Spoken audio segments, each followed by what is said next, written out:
Dot ডায়াগ্রামটা করতে হবে, কিন্তু স্যার পারছেন, একটু করে দেবেন? বলো।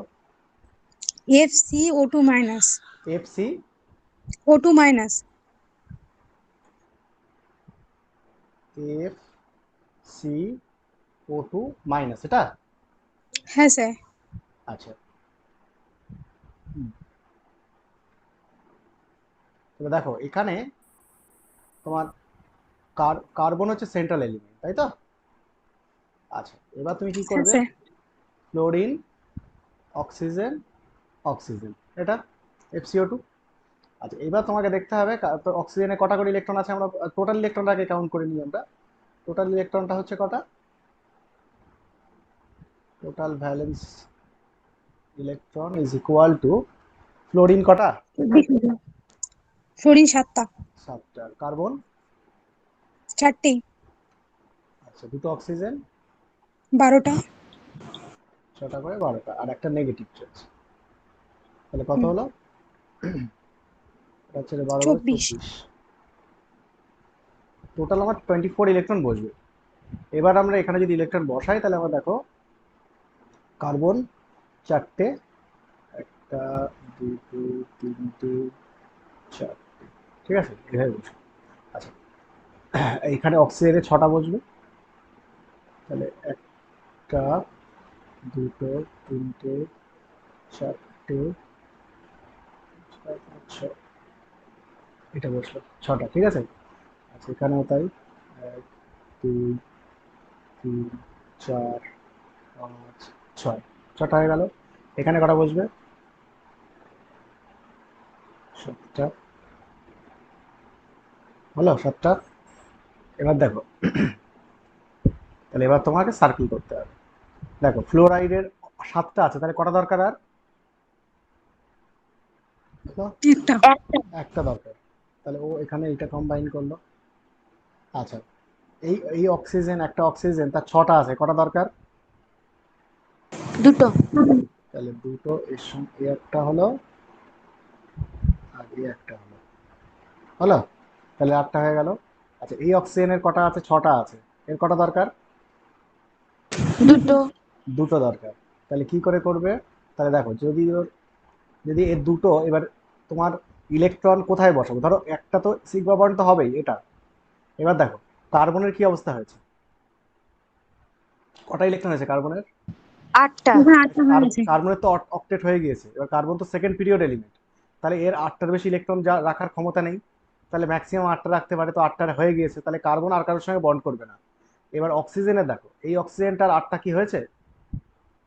না স্যার, 7টা, সাত। আরেকটা ইলেকট্রন ওখানে বসাবো। তার মানে আর একটা ইলেকট্রন আমাকে এখানে বসাতে হবে, দ্যাট ইজ 8 ইলেকট্রন। এবার 8 ইলেকট্রন, একটা ইলেকট্রন কোনটা হলো? তাহলে দেখো টোটাল ইলেকট্রন কাউন্ট করো, এবার দেখবে 24টা হয়েছে। হয়েছে? হ্যাঁ স্যার, ঠিক আছে। হ্যাঁ হ্যাঁ। স্যার। এবার এইটাকে তোমাকে, এবার তোমার এইটা যদি হয়, তাহলে তোমার আলটিমেটলি স্ট্রাকচারটা হচ্ছে কি তাহলে? কার্বন, এখানে ফ্লোরিন, এখানে সিঙ্গেল বন্ড অক্সিজেন, এখানে ডাবল বন্ডেড অক্সিজেন। এবার ইলেকট্রনগুলো হচ্ছে এইখানে তোমার থাকছে কটা? 6টা। এইখানে কটা? 4টে। আর এইখানে কটা? 6টা। হলো? তাহলে ওভারঅল হ্যাঁ স্যার। স্ট্রাকচার হলো এটার বাইরে। ওকে। স্যার আমি এটাই কিন্তু করেছিলাম। এবার আমাদের ম্যাম বলছেন কি, যে বলছে এক্সট্রা যে ইলেকট্রনটা অ্যাড হবে সেটা নাকি কার্বনে হবে। এটা নিয়ে আমি কনফিউজ না, হয়ে এক্সট্রা যাচ্ছিলাম। ইলেকট্রন কখনো কার্বনে হবে না, তাহলে তো রেডিকাল হয়ে গেল, বুঝলে না? হ্যাঁ স্যার, তাহলে ঠিকই আছে। কার্বনে তো রেডিকাল হয়ে যাবে। কার্বনে একটা ইলেকট্রন কোথা থেকে অ্যাড করবে? তুমি একটা ইলেকট্রন অ্যাড করে তুমি তার পজিশনটা দেবে। ধরো 4টে ইলেকট্রন তো ইটসেলফ আছে, কিন্তু তুমি আরেকটা ইলেকট্রন যদি এক্সট্রা ইলেকট্রন এখানে বসাও, তাহলে দেখবে অড ইলেকট্রন হয়ে যাচ্ছে এখানে। Is it possible? একটা আটটা কার্বনের মাথায় এরকম ভাবে অড ইলেকট্রন থাকে? ওকে। এই যে হ্যাঁ স্যার। অ্যাকচুয়ালি এই স্ট্রাকচারটা যখন, এরপরে আমরা একটা টপিক পড়বো ফর্মাল চার্জ, জাস্ট আজকেই পড়বো। ফর্মাল চার্জে এরকম একটা স্ট্রাকচার আসবে। মানে ফর্মাল চার্জ মানে হচ্ছে, এখানে আমরা এই মাইনাস চার্জটা কোথায় বসিয়েছি? মাইনাস চার্জটা বসিয়েছি হচ্ছে থার্ড ব্র্যাকেটের বাইরে, তাই না? তার মানে অ্যাকচুয়ালি এটা পুরো মলিকুলের মাইনাস চার্জ দেখাচ্ছে, কিন্তু অ্যাকচুয়ালি মাইনাস চার্জটা কোথায় আছে, কোন অ্যাটমের মাথায় আছে, সেটা বার করতে গেলে ফর্মাল চার্জ বলে একটা ক্যালকুলেশন করতে হয়। ঠিক আছে? এই মাইনাস চার্জটা এই অক্সিজেনের মাথায় আছে, নাকি এই অক্সিজেনের মাথায় আছে, নাকি এই ফ্লোরিনের মাথায় আছে, নাকি কার্বনের মাথায় আছে? এই মাইনাস চার্জটা কোথায় আছে? সেইটা বার করতে গেলে আমাকে একটা ফর্মাল চার্জ নামক একটা ক্যালকুলেশন আমাদের করতে হবে। এবার এই ফর্মাল চার্জ ক্যালকুলেশন করে আমরা এইরকম একটা মানে স্ট্রাকচার পাবো, মানে কমপ্লিট স্ট্রাকচারটা এরকম পাবো। এই যে এখানে এটা ফ্লোরিন, হ্যাঁ, আচ্ছা এখানে ডাবল বন্ড অক্সিজেন, এটা সিঙ্গেল বন্ড অক্সিজেন। এবার মাইনাস আসছে, তুমি বলো কোথায় আসবে নর্মাল কনসেপ্ট দিয়ে বা সেন্স দিয়ে? অক্সিজেনের মধ্যে। অক্সিজেনের মাথায়। সিঙ্গেল বন্ডেড অক্সিজেনের মাথায় এখানে আসবে না, তাই তো? হ্যাঁ স্যার। এবার এখানে মাইনাসটা আসবে কারণ তুমি বুঝতে পারছো এখানে সিঙ্গেল বন্ডেড আছে, কারণ কারণ অক্সিজেন হচ্ছে ডাইভ্যালেন্ট, দুটো বন্ড করতে পারে। দুটো বন্ড কিন্তু আছে একটা বন্ড, তাই জন্য অবশ্যই এখানে মাইনাস হবে। তাহলে এখানে যদি মাইনাস হয় তার মানে ইলেকট্রন, এক্সট্রা ইলেকট্রনটা কোথায় আছে, মানে ইলেকট্রন রিচ কোনটা? যেখানে এক্সট্রা ইলেকট্রন ভ্যালেন্স ইলেকট্রনের থেকে বেশি ইলেকট্রন থাকবে সেটাই তো মাইনাস। তাহলে তোমার ওই লাস্টের যে একটা ইলেকট্রন সেটা কোথায় বসবে? অক্সিজেনের ওখানে। অক্সিজেনের মাথায় বসবে। তাহলে এখানে এই যে একটা ইলেকট্রন অ্যাড করার পরেই এই নেগেটিভ চার্জটা আসবে। ঠিক আছে, ওই একটা ইলেকট্রনটা ওই নেগেটিভ চার্জটা রিপ্রেজেন্ট করছে, বুঝতে পেরেছো? তো এইটা হ্যাঁ আমরা, স্যার। হ্যাঁ, লুইস স্ট্রাকচার থেকে আমরা এই জিনিসটা বলি না, কারণ লুইস স্ট্রাকচার ওই ফর্মাল চার্জ কি হবে সেটা নিয়ে কোনো ডিলস করে না, শুধুমাত্র আমাকে এই না মাইনাস চার্জটা থার্ড ব্র্যাকেটের বাইরে দিতে হবে। এবার যখন আমরা ফর্মাল চার্জ ক্যালকুলেট করব তারপরে ওই মাইনাস চার্জটা কোথায় বসবে সেটা ঠিক হবে ক্যালকুলেশনের মাধ্যমে। ওকে, ঠিক আছে, হ্যাঁ স্যার। ওকে। আচ্ছা, এবার হচ্ছে আমরা যে আজকে যে টপিকটা শুরু করব সেটা হচ্ছে কোভ্যালেন্সি।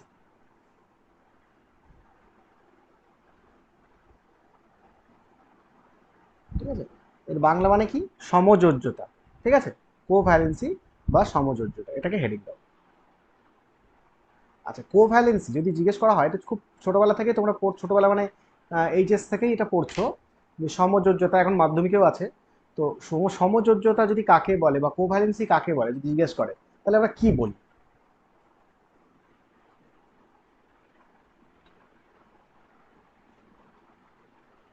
বলতে পারবে কেউ? ইলেকট্রন শেয়ারের মাধ্যমে বন্ড তৈরি করার ক্ষমতাকে। না, ক্ষমতাকে সমযোজ্যতা বলে না, মানে তুমি ঠিকঠাক যাচ্ছিলে, আর একটু ঠিকঠাক করে বলো, জিজ্ঞেস করে বলো।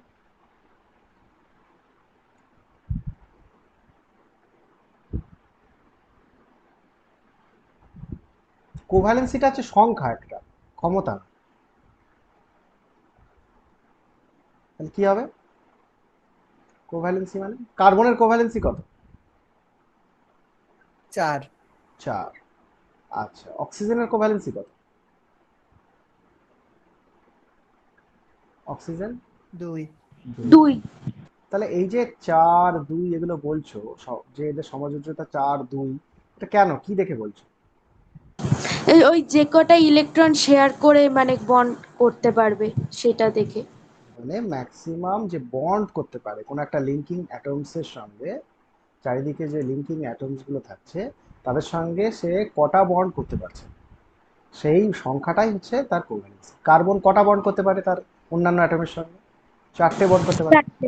তাহলে 4টে বন্ড করতে পারে মানে তার সমযোজ্যতা হচ্ছে 4। অক্সিজেন কটা বন্ড করতে পারে?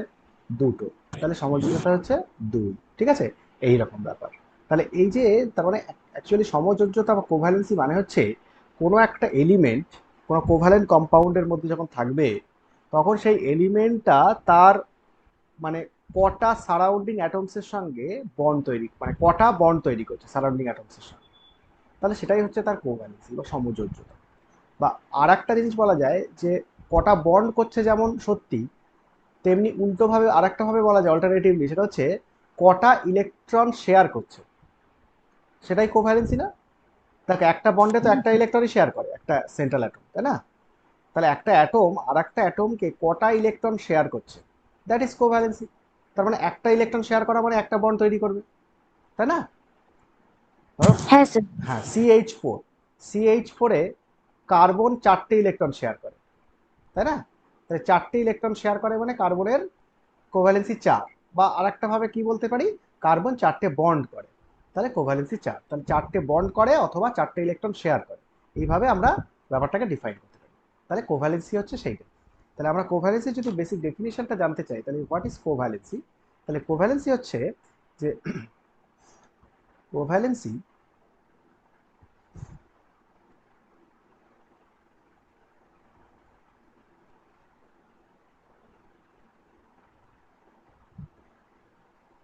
of an element in a covalent compound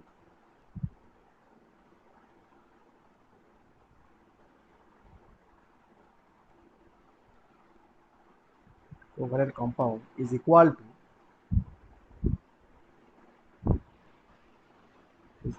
to the number of electrons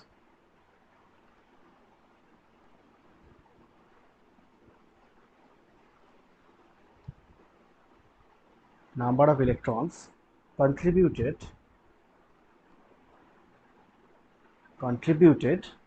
by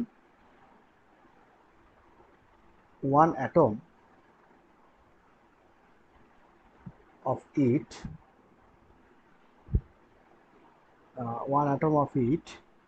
in the shared or linking electron pairs.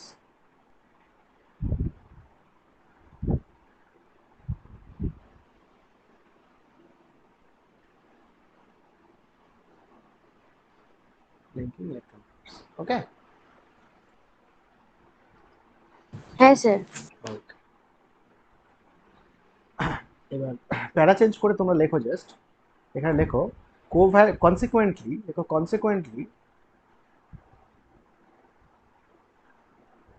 consequently covalency of an element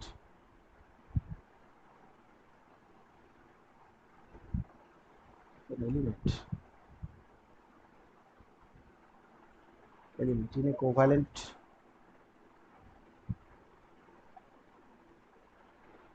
compound is equal to the number of covalent bonds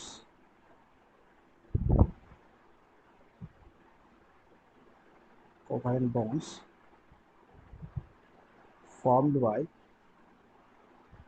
by one atom of it with the neighboring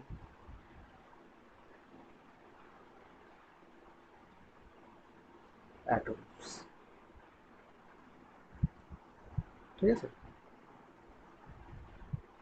equal to the number of covalent bonds formed by one atom of it with the neighboring atoms.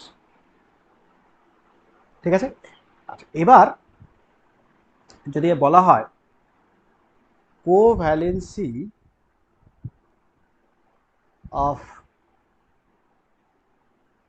Cl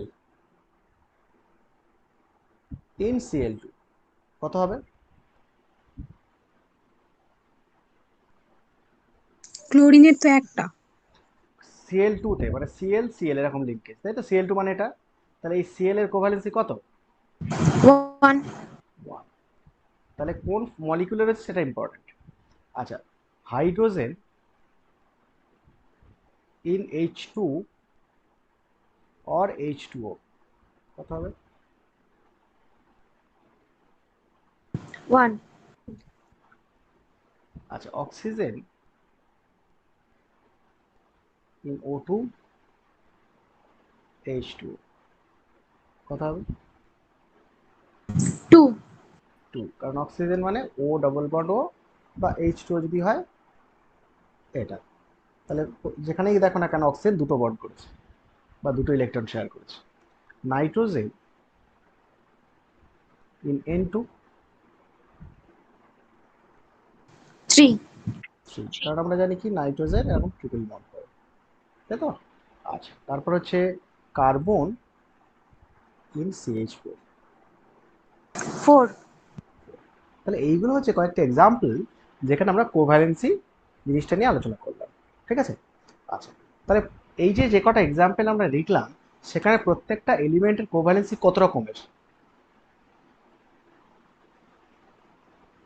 একরকম, দু রকম, তিন রকম, চার রকম, ক রকমের? একটা এলিমেন্টের হাইড্রোজেনের কোভ্যালেন্সি কত হয়? সর্বদা 1। অক্সিজেনের কোভ্যালেন্সি সর্বদা কত? 2। নাইট্রোজেনের কোভ্যালেন্সি সর্বদা 3। কার্বনের কোভ্যালেন্সি সর্বদা 4।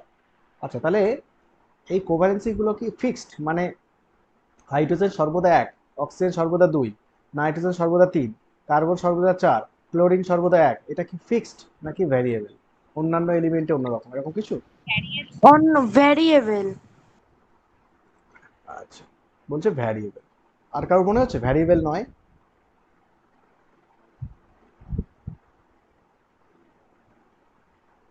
সবার ভ্যারিয়েবল মনে হচ্ছে? তাহলে হাইড্রোজেনের কোভ্যালেন্সি 1, তাছাড়া আর অন্য কি হতে পারে? ভ্যারিয়েবল যদি হয় তাহলে আরো আছে নিশ্চয়ই। স্যার ভ্যারিয়েবল হতেও পারে নাও পারে, কারণ এই যেমন হাইড্রোজেনের ক্ষেত্রে ফিক্সড, অক্সিজেনের ক্ষেত্রে ফিক্সড, বাট সালফারের ক্ষেত্রে তো আলাদা। এক্স্যাক্টলি, এটাই উত্তর।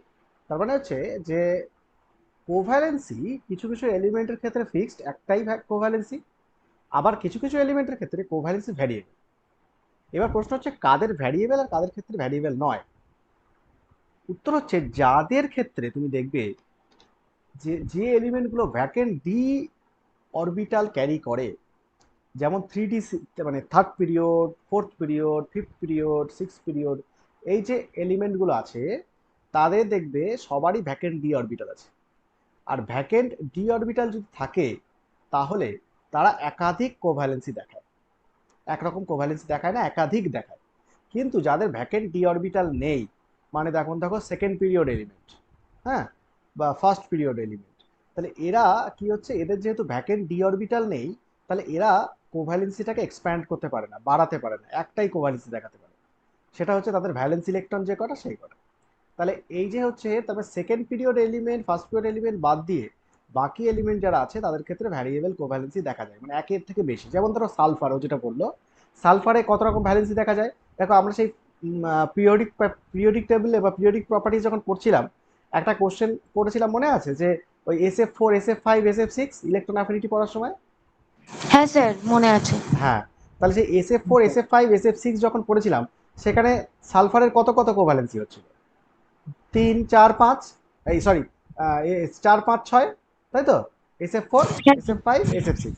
তাহলে এখানে, হ্যাঁ, তাহলে সালফারের দেখো, তাহলে ভ্যারিয়েবল কোভ্যালেন্সি ওখানে দেখিয়েছে না, তাই না? হ্যাঁ স্যার। ওকে, তার মানে এইরকম তোমাকে সালফারের ভ্যাকেন্ট ডি অরবিটাল রয়েছে দেখো, 3D অরবিটাল। তো প্রশ্ন মানে এ হচ্ছে ভ্যারিয়েবল কোভ্যালেন্সি তারাই দেখায় যাদের ক্ষেত্রে ভ্যাকেন্ট ডি অরবিটাল রয়েছে। তো আমরা এখন ওইটা নিয়ে ডিসকাস করবো, যে ভ্যারিয়েবল কোভ্যালেন্সি, এই টপিকটা নিয়ে আমরা একটু ডিসকাস করবো। তাহলে হেডিং দাও,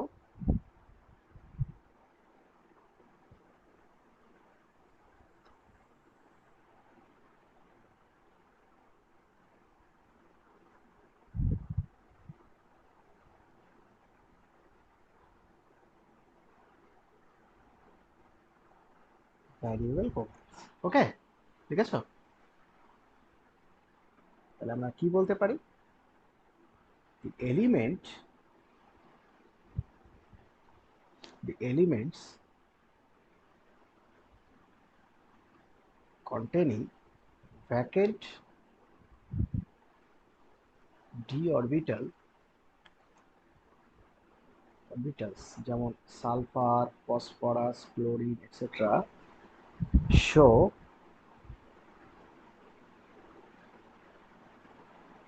different values of covalency,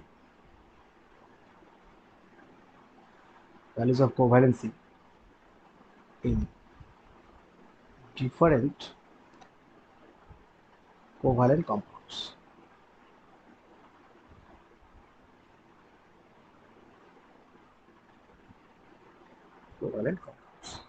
ঠিক আছে? হ্যাঁ স্যার। তাহলে this phenomena is called,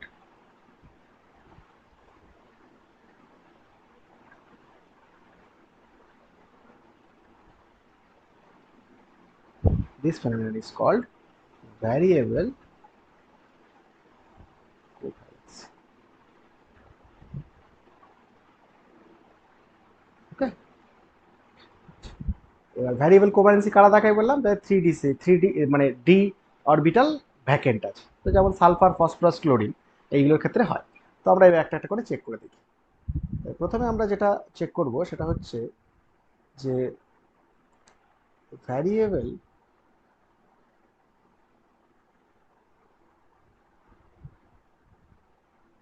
covalency of ফসফরাসের, ঠিক আছে? তো ফসফরাস কত ধরনের কোভ্যালেন্সি দেখাতে পারে কেউ বলতে পারবে? কি কি দুই দেখাতে পারে? ধরনের, কি বলো? 3 আর 5। Very good. 3 আর 5। 3 আর 5, তাহলে দুই ধরনের আমাদের কোভ্যালেন্সি দেখায়, তাহলে ভ্যারিয়েবল কোভ্যালেন্সি। কিন্তু নাইট্রোজেনের ক্ষেত্রে কিন্তু একটাই আমরা জেনারেলি দেখতে পাই। তাহলে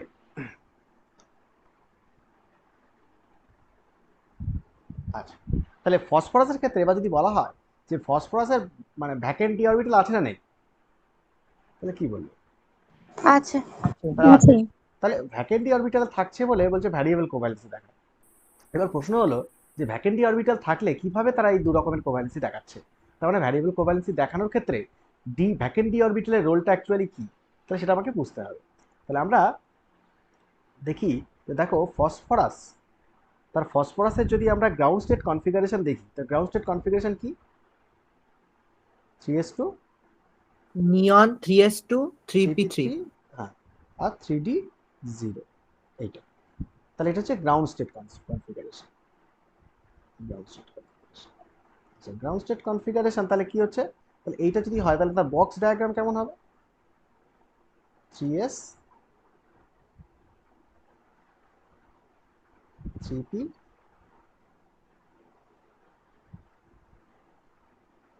3d, ঠিক আছে? আচ্ছা এটা হচ্ছে 3s 3p 3d। ইলেকট্রন কি হচ্ছে? 3s2 3p। আচ্ছা, তো এখানে কটা আনপেয়ার্ড ইলেকট্রন আছে এই গ্রাউন্ড স্টেট কনফিগারেশন? 3টে। 3টে।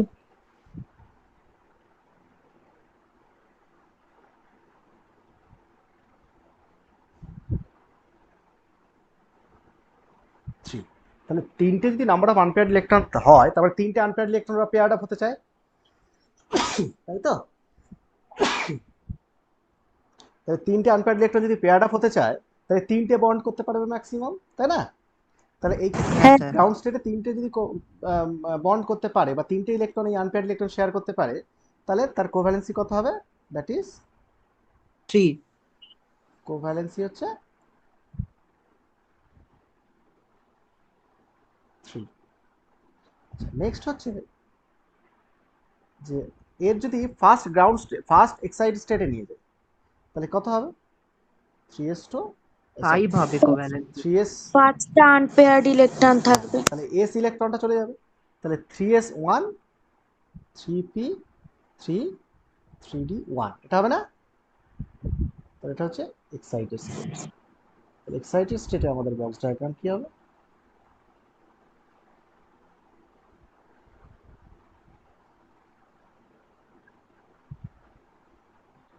তাহলে এখানে একটা, এখানে একটা, এখানে একটা, এখানে একটা, আর এখানে একটা।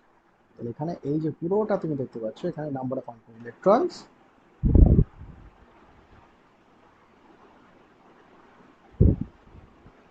কত? 5। তাহলে কোভ্যালেন্সি, ঠিক আছে? হলো? ঠিক আছে?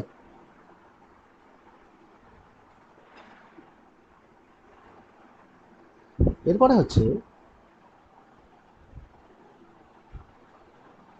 ভ্যারিয়েবল কোভ্যালেন্সি অফ সালফার কত? 3। 3। তাহলে কত কত হবে জানো?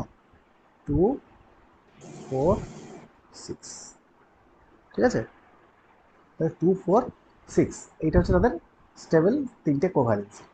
আচ্ছা তাহলে যখন দেখো কিভাবে হবে সালফার যখন গ্রাউন্ড স্টেট কনফিগারেশন তখন কত? 3s2 R1 3s2 3p কত? 4, 2। কি 3s2 3p 4 3d0, এটা কি গ্রাউন্ড স্টেট। তাহলে এর যদি আমরা বক্স ডায়াগ্রাম করি,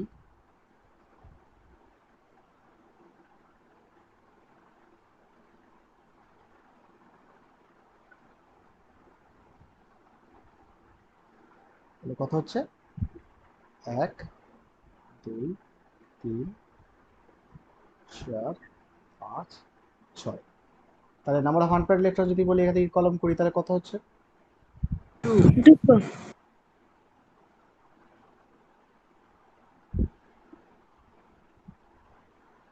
তাহলে নাম্বার অফ আনপেয়ার্ড ইলেকট্রন হচ্ছে দুটো, কোভ্যালেন্সি হচ্ছে 2। আচ্ছা নেক্সট হচ্ছে যদি ফার্স্ট এক্সাইড স্টেটে যাই, ফার্স্ট এক্সাইড স্টেটে কত হবে 4টে হবে আনপেয়ার্ড ইলেকট্রন।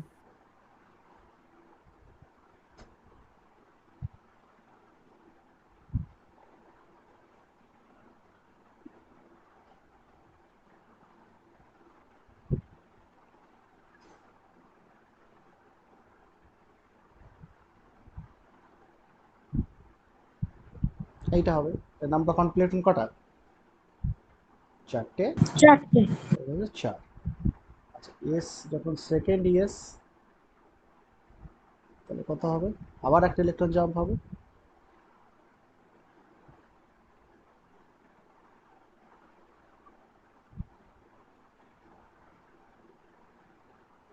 এটা হবে কত হবে 1 2 3 4 6। তাহলে 6টা আনপেয়ার্ড ইলেকট্রন, কোভ্যালেন্সি 6। ওকে, বুঝতে পেরেছো? হ্যাঁ স্যার। আচ্ছা এইভাবে তোমরা বাড়িতেও যদি ট্রাই করো, কোভ্যালেন্সি অফ ক্লোরিন কত হবে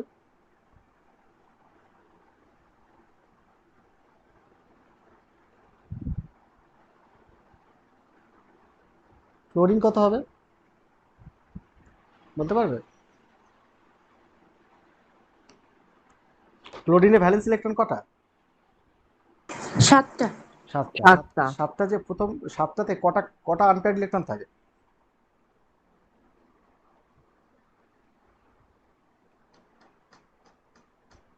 বলো, কটা আনপেয়ার্ড ইলেকট্রন থাকে? একটা স্যার, একটা। একটা। তাহলে একটা যদি আনপেয়ার্ড ইলেকট্রন গ্রাউন্ড স্টেটে একটা ইলেকট্রন মানে একটা দিয়ে শুরু হবে কোভ্যালেন্সি, তারপর একটা একটা করে বাড়াবে।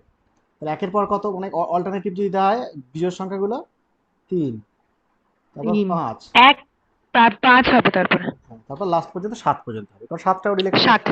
হ্যাঁ, তো যেখানেই দেখবে ভ্যালেন্স ইলেকট্রন যা থাকবে, মানে ভ্যালেন্সে আনপেয়ার্ড ইলেকট্রন যা থাকবে তোমার গ্রাউন্ড স্টেটে, তার থেকে সবসময় এক এক করে মানে বাদ দিয়ে তোমার আলটিমেটলি টোটাল ভ্যালেন্স ইলেকট্রন যেতে হবে। যেমন এখানে দেখো টোটাল 6টা ইলেকট্রনের ভ্যালেন্সে ছিল, দুটো আনপেয়ার্ড ইলেকট্রন থেকে শুরু হয়েছে, তাহলে 2 4 আর 6 পর্যন্ত হবে। এখানে দেখো টোটাল 5টা ইলেকট্রন কিন্তু 3টে গ্রাউন্ড স্টেটে ছিল, তাহলে 3 আর 5 হবে। ঠিক আছে, এরকম হবে। তাহলে এটাকে তুমি হোমওয়ার্ক হিসেবে রাখতে পারো, এটা হোমওয়ার্কে তুমি জায়গা ছেড়ে এখানে বাড়ি এই জায়গাটা ফিল করে দেবে। ওকে,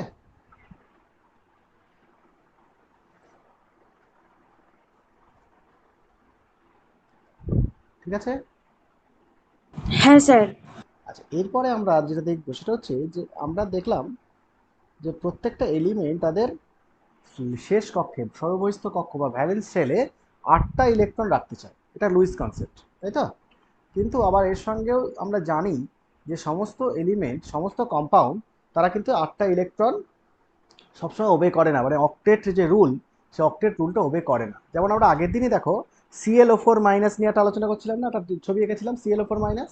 তো ClO4- ক্লোরিনের চারপাশে কি 8টা ইলেকট্রন হয়েছিল? না স্যার। না, না তার স্যার। বেশি হয়েছিল, তাই তো? তো সবাই যে 8টা ইলেকট্রন, যেমন মানে হাইড্রোকার্বন বা যে কোনো কার্বনের যে 4টে বেশি কম কখনো হয় না, 4টেই হয়। তাহলে সেখানে কোভ্যালেন্সি ফিক্সড 4টে, তারা মানে 4টে বন্ড করে মানে অক্টেট ফুলফিল করে। কিন্তু এমন কিছু কিছু ক্ষেত্র আছে যেখানে তারা অক্টেট পুরোপুরি করে না, কম অক্টেটের চেয়ে কম করে, আবার অনেকে আছে অক্টেটের থেকে বেশি করে। তো এই দুটো জিনিস হচ্ছে ফেলিওর অফ অক্টেট রুল বা লুইস কনসেপ্ট। তো আমরা সেইটা একটু ডিসকাস করবো, কারা অক্টেট রুলটা মানে না। Failure of octet rule, failure of octet rule.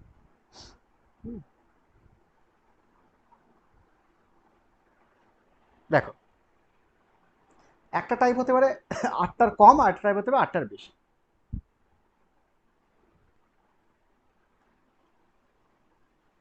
এক নম্বর করব molecules in which the octet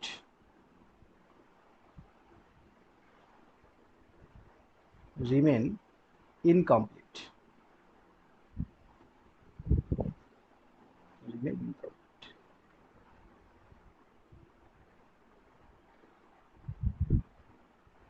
ঠিক আছে, রিমেন ইনকমপ্লিট। দেখো যেখানে 8 এর নিচে আছে লেস দ্যান অক্টেট, তাহলে তার একটা এক্সাম্পল হচ্ছে দেখো BeCl2। এই কম্পাউন্ডটা আমরা যদি একটু দেখি তাহলে দেখো সেন্ট্রাল এলিমেন্ট বেরিলিয়াম, হ্যাঁ, আর তার দুই পাশে দুটো ক্লোরিন আছে। ঠিক আছে, দুটো ক্লোরিন যে আছে, দেখো বেরিলিয়ামের কটা ইলেকট্রন আছে ভ্যালেন্সে? 4টে। কনফিগারেশন বলো। 1s2 2s2। 1s2 2s2, তাহলে কটা ইলেকট্রন হবে ভ্যালেন্সে? দুটো। দুটো। তাহলে দুটো ইলেকট্রন আমরা এখানে বসালাম। ঠিক আছে, আচ্ছা ক্লোরিনের কটা করে তাহলে? 7টা। 7টা।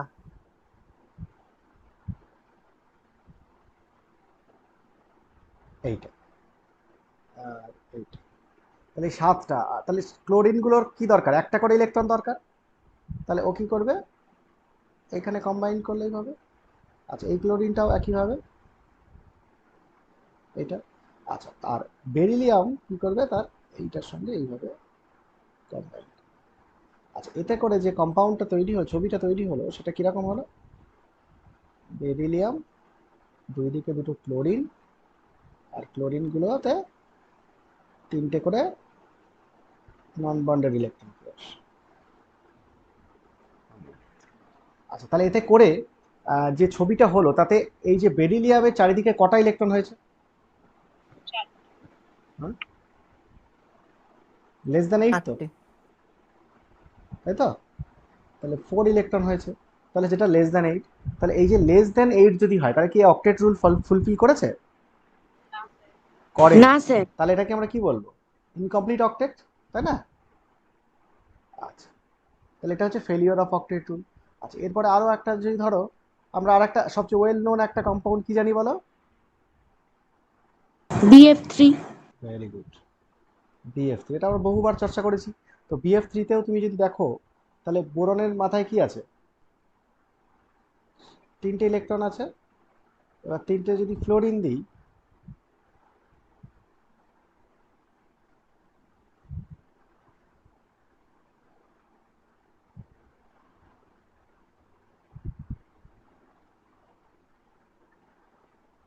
এইটা, তাহলে এই যে 3টে যদি ফ্লোরিন দিই তাহলে কি হবে? এইরকম।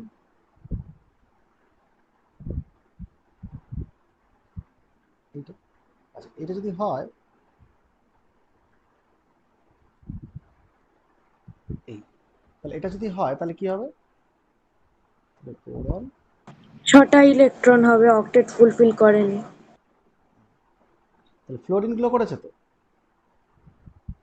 হ্যাঁ, ফ্লোরিন গুলো করবে।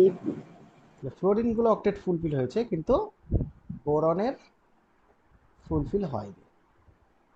তাহলে বোরনের কটা ইলেকট্রন হয়েছে? 6 ইলেকট্রন, 6টা। Less than 8। তাহলে এটা, 6টা। হ্যাঁ, তাহলে এক্ষেত্রেও আমরা দেখতে পাচ্ছি লেস দ্যান ইনকমপ্লিট অক্টেট। তাহলে এই কম্পাউন্ডটা কিন্তু তোমার অক্টেট রুলকে মানেনি। আচ্ছা এটাকে এই দুটো এক্সাম্পল দিয়ে আমরা বুঝলাম যে যদি আমরা ইনকমপ্লিট অক্টেট যে জিনিসটা সেইটা আমরা কি করে দেখতে পাই সেটা আমরা দেখলাম। এবার আমরা নেক্সট আলোচনা করবো হচ্ছে গ্রেটার দ্যান অক্টেট, মানে 8-এর বেশি ইলেকট্রন ক্যারি করে এরকম কম্পাউন্ড আছে কিনা। তো সেক্ষেত্রে আমরা হেডিং দেব যে মলিকিউল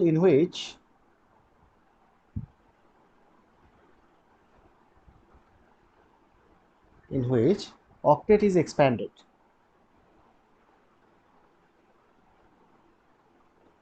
Octet is expanded. এর একটা এক্সাম্পল হচ্ছে, বেস্ট এক্সাম্পল, সেটা হচ্ছে PCl5। PCl5, আচ্ছা PCl5 যদি হয় তাহলে ফসফরাস সেন্ট্রাল এলিমেন্ট, আর তার চারিদিকে কি থাকবে? ক্লোরিন থাকবে, তাই তো?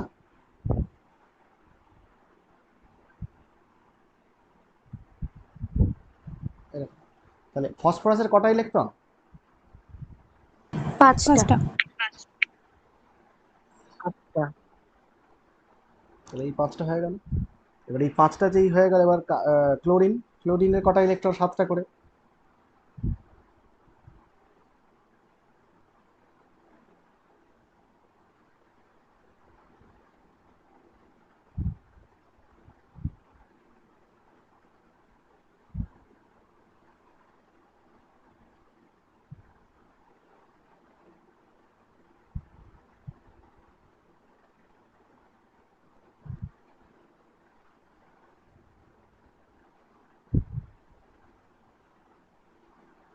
তাহলে এর সঙ্গে এইটা কম্বাইন হয়ে গেল, এটার সঙ্গে এটা কম্বাইন হয়ে গেল, এটার সঙ্গে এইভাবে হয়ে গেল, এটার সঙ্গে এইভাবে হয়ে গেল, এটার সঙ্গে এইভাবে হয়ে গেল। আচ্ছা, এই তো ক্লোরিন গুলো সবার তো অক্টেট হয়ে গেল, তাই না? তাহলে এবার ফসফরাসের কি হবে? ফসফরাসের এইভাবে পুরোটাকে কভার করে। তাহলে কটা ইলেকট্রন হলো ফসফরাস? 10টা। ফসফরাসের 10টা। তাহলে স্ট্রাকচারটা আটটা। আমরা দেখে নিই।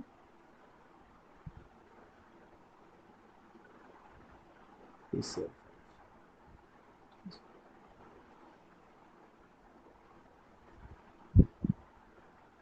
ঠিক আছে।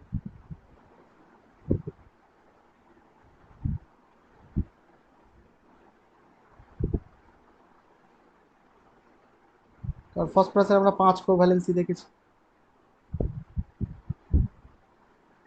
এই তাহলে এখানে ফসফরাস কিন্তু 10 ইলেকট্রন ক্যারি করছে, which is greater than 8 electron. Octet রুলের থেকে বেশি ক্যারি করছে। তাহলে এটা হচ্ছে এক্সপ্যান্ডেড অক্টেট, অক্টেটের থেকে বেশি, ঠিক আছে? সেটা আমরা এখানে দেখতে পাই। তখন এটা হচ্ছে অক্টেট রুলের ভায়োলেশন। ওকে। আচ্ছা, আরেকটা এক্সাম্পল যদি আমরা দিই, তবে ClF3।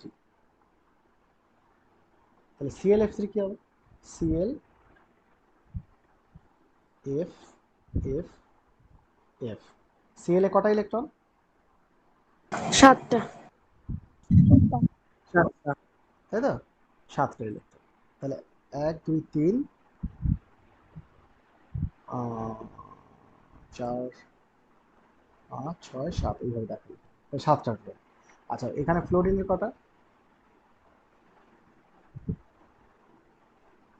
7টা। 7।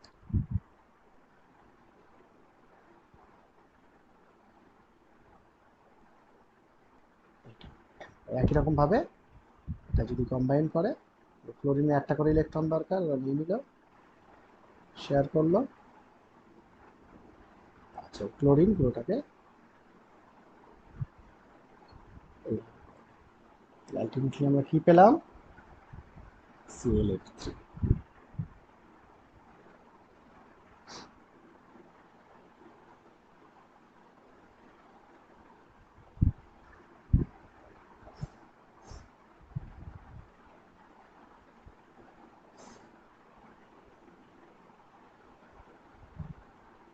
এটা পেলাম তো।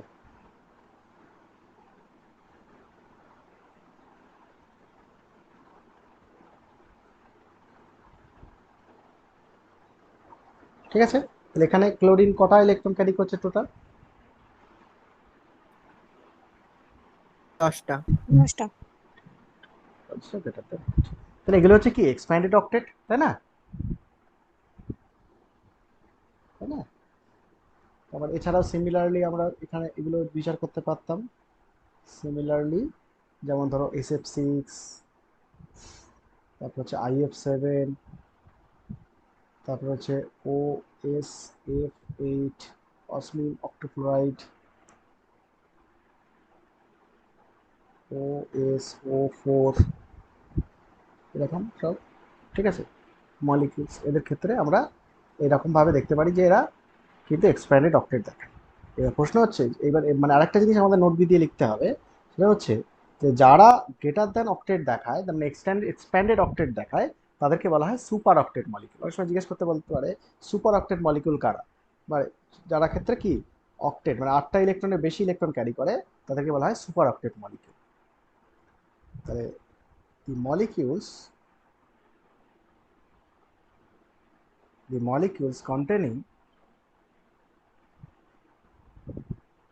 molecules containing central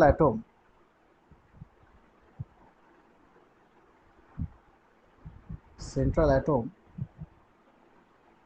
with more than an octet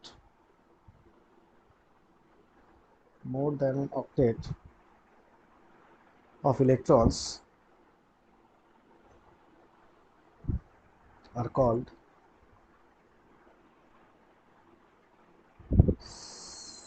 super octet molecules.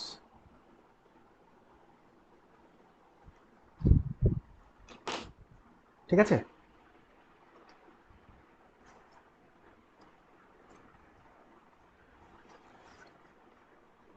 লিখে নিয়েছো? হ্যাঁ স্যার। ওকে, তাহলে এই গেল হচ্ছে আমাদের সুপার অক্টেট মলিকিউল আলোচনা করলাম। আর তার আগে আমরা মানে অ্যাকচুয়ালি এখানে আমরা ওই ফেলিওর অফ অক্টেট ব্যাপারটাকে আমরা দেখলাম যে একটা লেস দেন অক্টেট আর একটা গ্রেটার দেন অক্টেট কীভাবে হয়। আচ্ছা, এইবার আমরা একটা নতুন জিনিস আর একটা জিনিস এবারে ডিসকাস করব। সেটা হচ্ছে যে আমরা যে একটু আগে বলছিলাম যে কোনো একটা যখন লুইস স্ট্রাকচার আমরা আঁকছি, সেই লুইস স্ট্রাকচার আঁকার পরে আমরা যেগুলো অ্যানায়ন বা ক্যাটায়ন, সেই অ্যানায়ন এবং ক্যাটায়নের যে পজিটিভ এবং নেগেটিভ চার্জটাকে সেটা কোথায় বসাচ্ছি? স্ট্রাকচারের একদম বাইরে, থার্ড ব্র্যাকেট দিয়ে তার বাইরে আমরা মাইনাস বা প্লাস চার্জটা ড্র করছি। কিন্তু যদি তোমাকে জিজ্ঞেস করা হয় ওই মাইনাস চার্জের সোর্সটা কোথায় বা প্লাস চার্জের সোর্সটা কোথায়, অ্যাকচুয়ালি কোথা থেকে ওই প্লাস চার্জটা তৈরি হচ্ছে, কোন অ্যাটমের মাথা থেকে তৈরি হচ্ছে, তাহলে সেই যদি বলা হয় পার্টিকুলার অ্যাটমের মাথায় চার্জগুলো বসাও, তাহলে তুমি কি করবে? যেমন ধরো আমরা যে কটা ছবি এঁকেছি দেখবে থার্ড ব্র্যাকেট দিয়ে বাইরে প্লাস মাইনাস চার্জটা বসিয়েছি।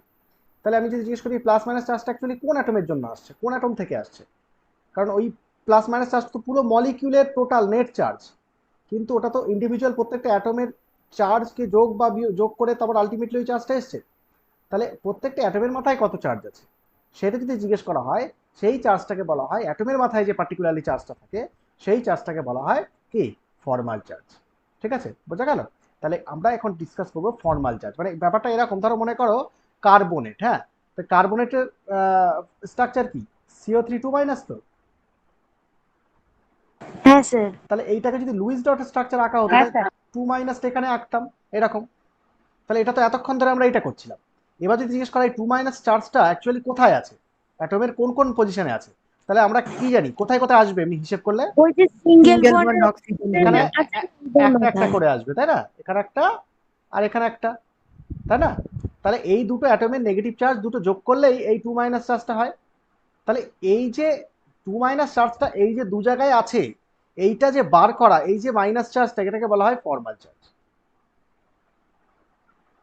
বুঝতে পারছো?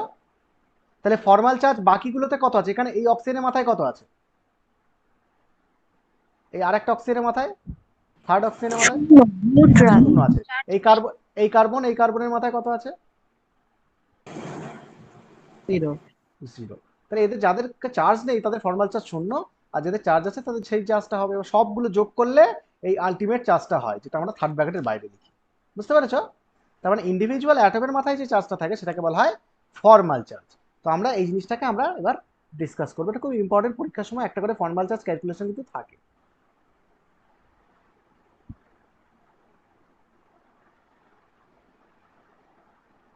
Formal charge,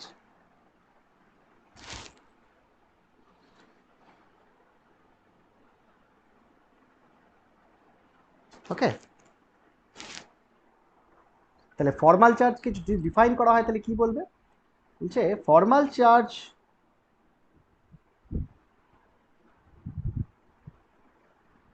on an atom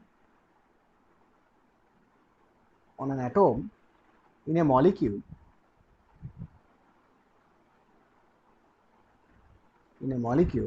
can be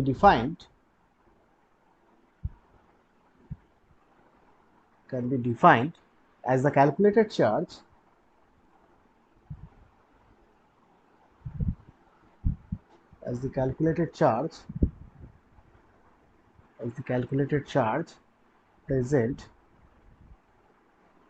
present on that atom present on that atom in a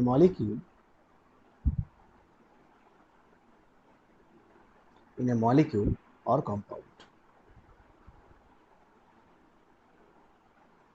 Okay, formal charge on an atom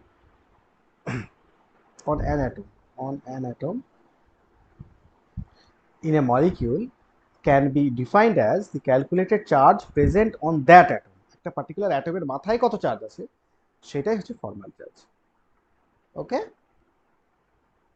হ্যাঁ স্যার। যেমন ধরো তুমি যদি ধরো মানে আচ্ছা ঠিক আছে, আমরা ওটা পরে ডিসকাস করছি। আচ্ছা আমরা যদি ফর্মাল চার্জের যদি বলা হয় যে ফর্মাল চার্জটা ক্যালকুলেট তো করতে হবে, এটা তো একটা ক্যালকুলেটেড ভ্যালু। হ্যাঁ, এই যে বলছে defined as the calculated charge, তাহলে আমরা কি করে ফর্মাল চার্জটা ক্যালকুলেট করবো? তার একটা ইকুয়েশন আছে। ফর্মাল চার্জের ইকুয়েশনটা হচ্ছে ফর্মাল চার্জ ইকুয়াল টু কি করতে হবে, সেটা হচ্ছে ভ্যালেন্স ইলেকট্রন বার করতে হবে অ্যাটমের, minus electrons left on the atom after bonding to other atoms.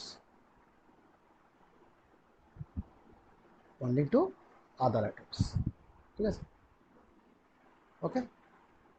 তার মানে এই ক্যালকুলেশনটার মাধ্যমে আমরা ফর্মাল চার্জ ক্যালকুলেট করতে পারি।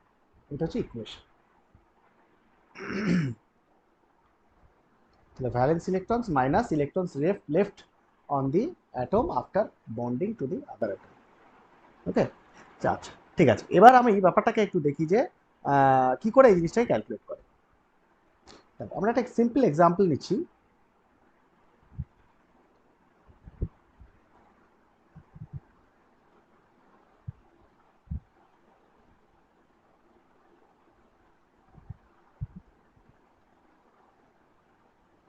PH4+, ঠিক আছে। হ্যাঁ, PH4+ যদি হয় তাহলে এবার তোমাকে বলা হলো এর ফর্মাল চার্জটা ক্যালকুলেট করো। তো আগে কি করতে হবে, আমাকে স্ট্রাকচার ড্র করতে হবে। তো PH4+ এর স্ট্রাকচার কি হবে, তুমি লুইস স্ট্রাকচার আঁকবে। লুইস স্ট্রাকচারটা কিরকম,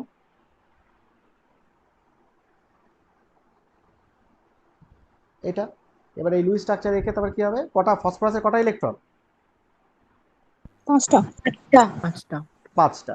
তাহলে 5টা যদি ইলেকট্রন হয় আর একটা পজিটিভ চার্জ আছে, তাহলে আলটিমেটলি কটা পড়ে থাকলো, 4টে। এটা আর হাইড্রোজেনের একটা করে, এইটা। তাহলে এটা যদি হয় তাহলে এর এই একটা হলো, এই একটা হলো, এই একটা হলো, আর এই একটা হলো। এটা করলে আলটিমেটলি কি হয়ে যাচ্ছে,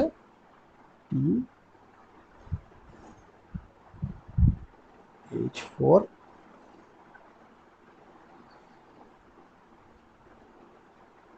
প্লাস।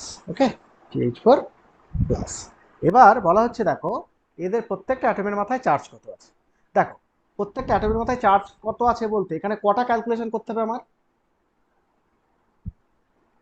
কটা ক্যালকুলেশন করতে হবে। দেখো ফসফরাসের একটা ক্যালকুলেশন করতে হবে, আর 4টে হাইড্রোজেন তো একই রকমই, তাই না? তাহলে 4টে হাইড্রোজেন যদি একই রকমই তাহলে একটা ক্যালকুলেশন করলেই হয়ে যাবে। তাহলে আমরা প্রথমে কিউএফ মানে ফর্মাল চার্জ, চার্জকে কিউ দিয়ে রিপ্রেজেন্ট করা হয়, small F mean formal charge on phosphorus প্রথমে আমি ক্যালকুলেট করব। তাহলে ফসফরাস ক্যালকুলেট করার ক্ষেত্রে আমাদের ফর্মুলা কি আছে, বলছে ভ্যালেন্স ইলেকট্রন। তো ফসফরাসের ভ্যালেন্স ইলেকট্রন কত, 5। এবার 5 মাইনাস, এবার দেখো তুমি কি করতে বলছে যে electrons left on the atoms after bonding.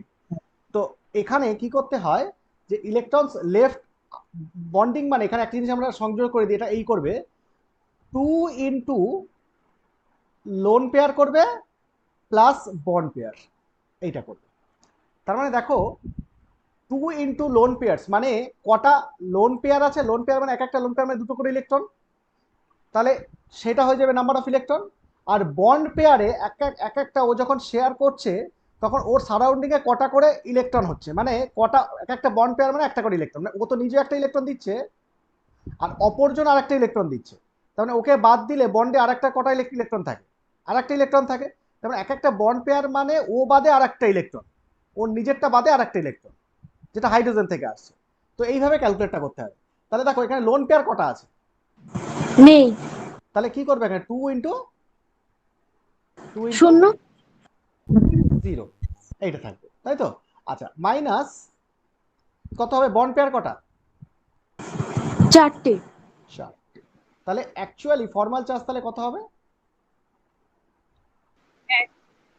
Sir ওটা মাইনাস হলো কেন? এই তো বাদ দিচ্ছি তো, থার্ড ব্র্যাকেট দিলে প্লাস, এটা ব্র্যাকেট দিলে প্লাস, যদি ব্র্যাকেট দাও তাহলে প্লাস, বুঝতে পেরেছো? ও আচ্ছা। পুরোটা বাদ দিচ্ছি তো। হ্যাঁ, তাহলে এটা কত হচ্ছে, +1 তো। আচ্ছা, এবার ঠিক একই রকম ভাবে Q F on on hydrogen যদি বলি, তাহলে হাইড্রোজেনের ভ্যালেন্স শেল কত? 1। 1 মাইনাস 2 ইন্টু কত, 0, তাই তো? লোন পেয়ার নেই তো, প্লাস হ্যাঁ নেই। বন্ড পেয়ার কটা? একটা। এক একটা হাইড্রোজেন একটা করে, তাহলে কত হবে? 0। 0। তাহলে এইটা হচ্ছে, তাহলে সবকটা হাইড্রোজেনের 0। তাহলে অ্যাকচুয়ালি দেয়ারফোর তাহলে কি হবে, স্ট্রাকচারটা কি হবে?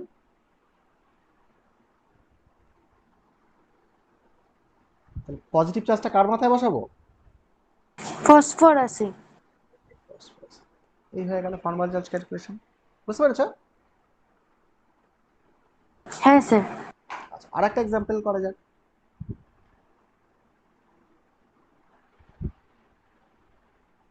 দেখো O3 ওজোন, ঠিক আছে?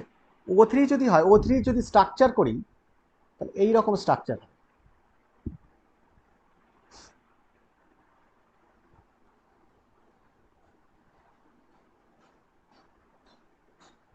এইটা এইটা স্ট্রাকচার। তাহলে এইটা যদি স্ট্রাকচার হয়, দেখবে এখানে স্ট্রাকচার করলে এখানে যেখানে সিঙ্গেল বন্ড অক্সাইড মানে 6টা ইলেকট্রন পড়ে থাকবে।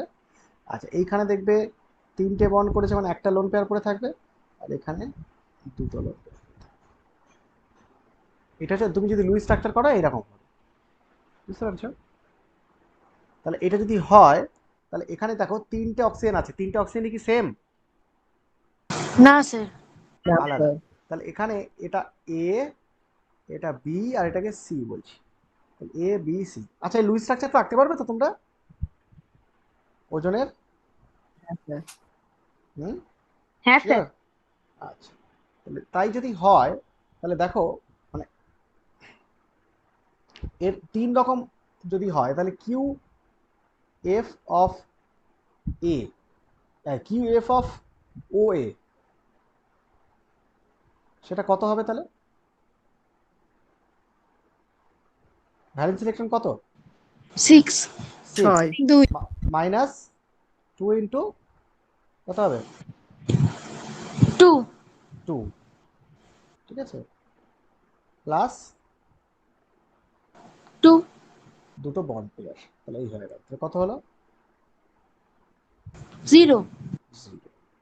Q 0। F of O B, এটা কত হবে? 6 মাইনাস কত হবে, 2 into 1 1 প্লাস plus 3। 3, কত হচ্ছে? 1। +1। Q F of O C, সেটা কত হবে? 6 মাইনাস 2 ইন্টু কত, 3 প্লাস 3। plus 1। কত হবে? 0। 0, -1। -1, মাইনাস না, -1। -1। তাহলে এটা হয়ে গেল।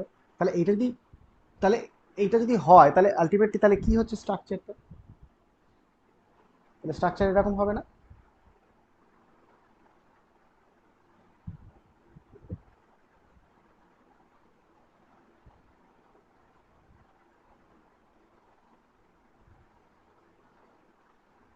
এরকম তো। এবার প্লাস চার্জটা কোথায় হবে? মাঝখানে একটা। মাঝখানেরটাই। আর এই সাইডেরটা মাইনাস চার্জ। তাহলে ওভারঅল চার্জ কত হবে যদি বলা হয় ওভারঅল চার্জ কত মলিকুলার? নিউট্রাল। নিউট্রাল, ওই জন্য এর ওজন O3 মলিকিউলটা হচ্ছে নিউট্রাল, কিন্তু ফর্মাল চার্জ কিন্তু আলাদা আলাদা আছে, প্লাস মাইনাস, তাহলে ওভারঅল চার্জ কি জিরো। তাহলে এটা হচ্ছে ফর্মাল চার্জ ক্যালকুলেশন, বোঝা যাচ্ছে? হ্যাঁ স্যার। 3 নম্বর। তো 3 নম্বর তোমাকে বলা হলো যে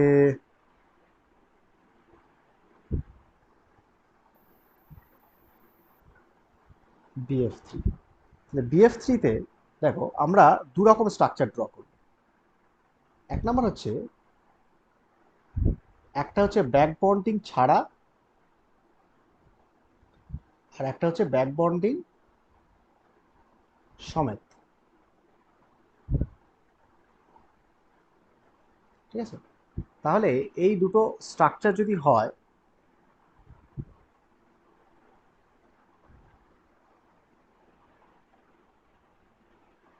যে কোনো ভাবে যদি তোমাকে দেয়,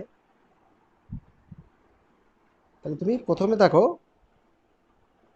এই ছবিতে তোমার যদি কিউগুলো বার করতে হয়, তাহলে QF কত হবে? QF বোরন কত হবে? 3 মাইনাস কত হবে? Lone pair 3। 0 প্লাস 3 3, কত হচ্ছে? 0। 0। 0 QF অন ফ্লোরিন কত হবে? 7 মাইনাস কত?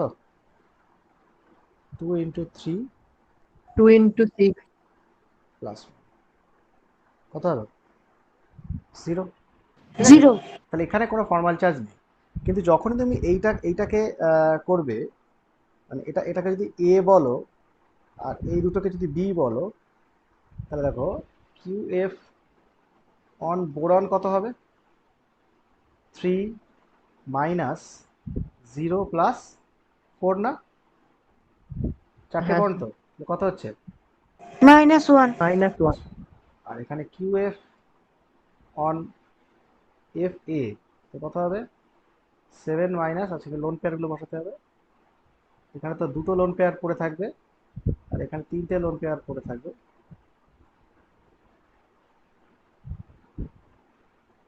তাহলে এখানে কত হলো?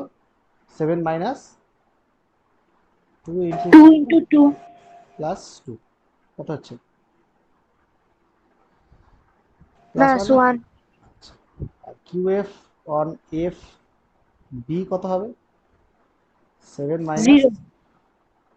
2 ইন্টু 3 প্লাস 0, ঠিক আছে? তাহলে এখানে তোমার ফর্মাল চার্জ যখন তুমি বসাবে তখন কি হবে? এখানে এই বোরনের মাথায় কি তৈরি হবে?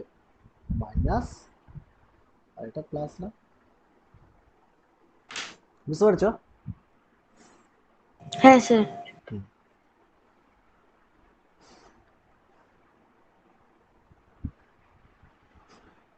আচ্ছা,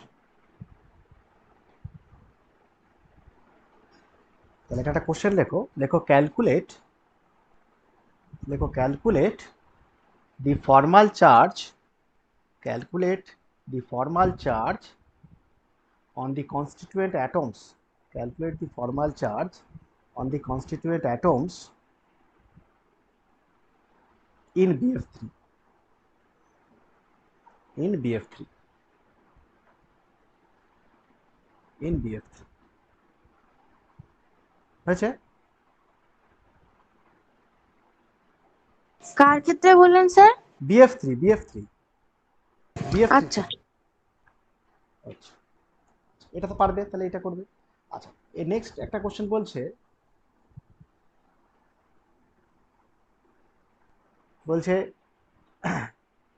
define formal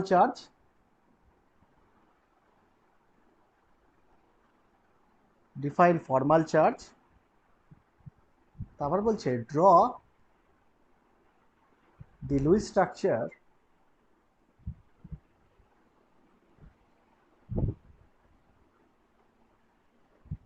of CO3 2 minus ion and calculate the formal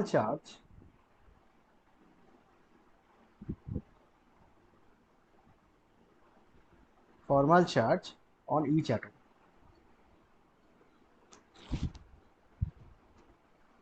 On each atom. বলো করা যাবে? হ্যাঁ স্যার। কিভাবে করা যাবে তাহলে?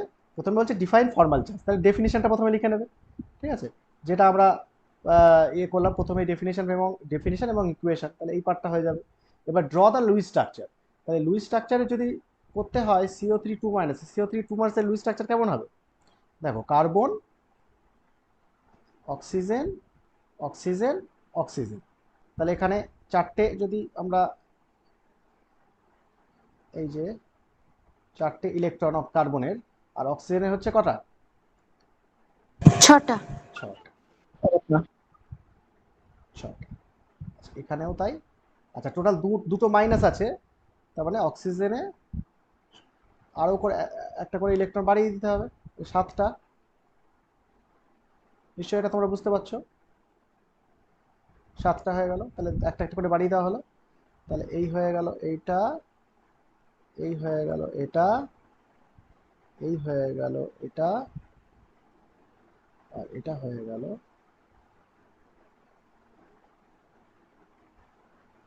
এটা। আলটিমেটলি কি পিকচার হলো? সি ডাবল বন্ড ও সিঙ্গেল বন্ড ও সিঙ্গেল বন্ড, কটা করে ইলেকট্রন পড়ে থাকলো?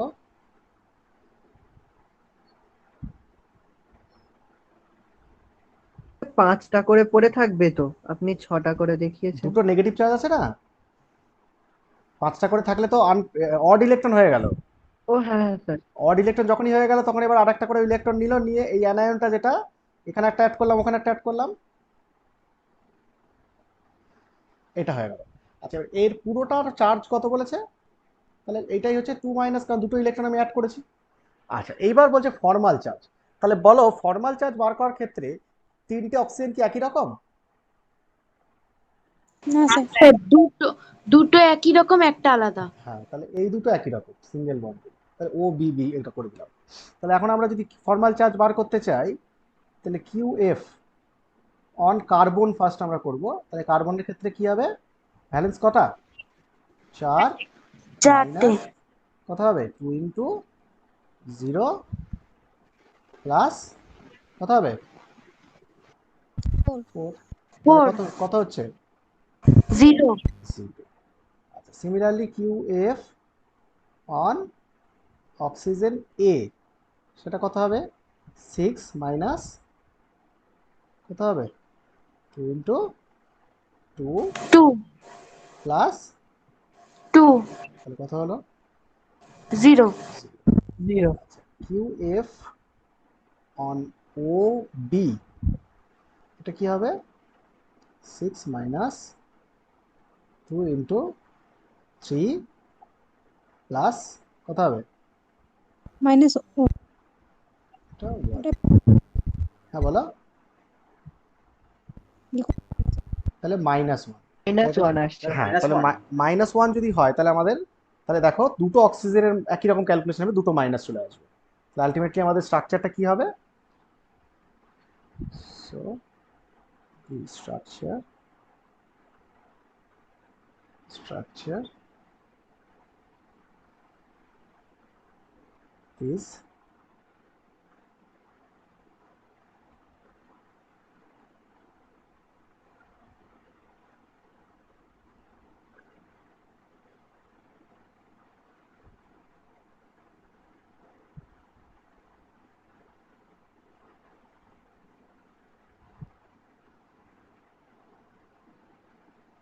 স্যার প্রত্যেক কটা এই লুইস স্ট্রাকচার গুলো এঁকে দেবো?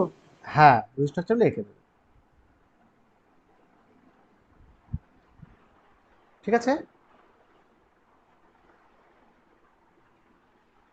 তোমার কোশ্চেনে বলেই দেবে, দেখবে ড্র দ্য লুইস স্ট্রাকচার, মানে লুইস স্ট্রাকচার না আঁকলে তুমি তো ওই ইলেকট্রন ডটগুলো পাচ্ছ না, মানে লোন পেয়ার টোন পেয়ারগুলো পাচ্ছ না, তাহলে তুমি ক্যালকুলেশন অফ ডিটেল ক্যালকুলেশনটা করতে গেলে তোমার এই ডিটেল স্ট্রাকচারটাই কিন্তু লাগছে, তাই না?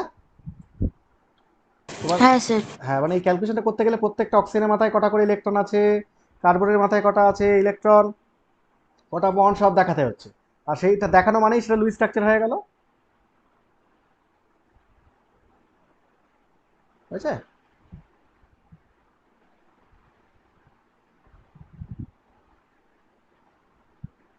আচ্ছা,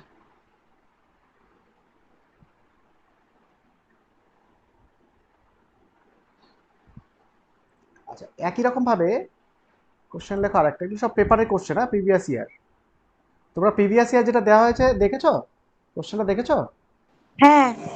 হ্যাঁ, কোশ্চেনটা দেখবে, অনেক কোশ্চেন ওটাতে। হ্যাঁ, এখনো তো আমি পরেরগুলো দিইনি, পরেরগুলোতে দেখবে রিপিট, ওই মানে 13 সাল পর্যন্ত দেওয়া হয়েছে কোশ্চেন।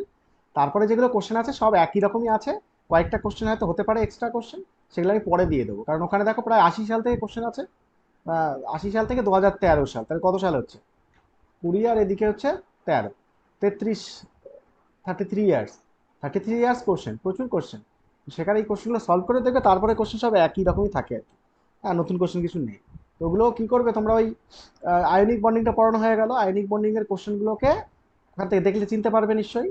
দেখে এবার ওইগুলোকে আলাদা আলাদা করে খাতায় লেখো, ভালো করে লেখো নিজে। কেমিক্যাল বন্ডিংটা ভালো করে না শিখতে পারলে হবে না।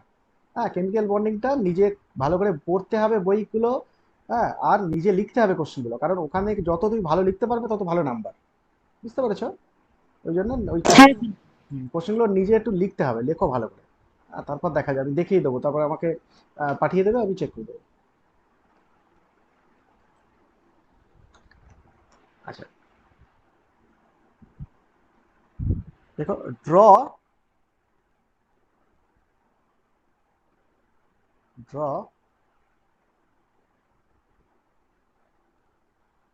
the Lewis structure draw the Lewis structure of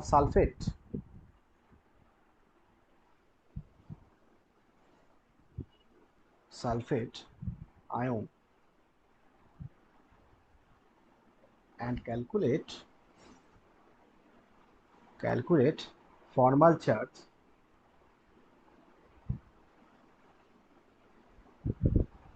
on it. Calculate formal charge on it, on each atom, formal charge on each atom,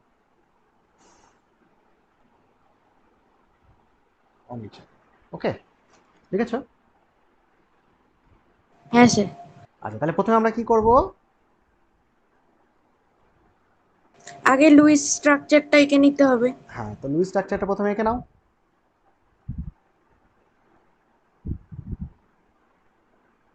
SO4 2- তো তাহলে SO4 2- এর লুইস স্ট্রাকচার কি হবে?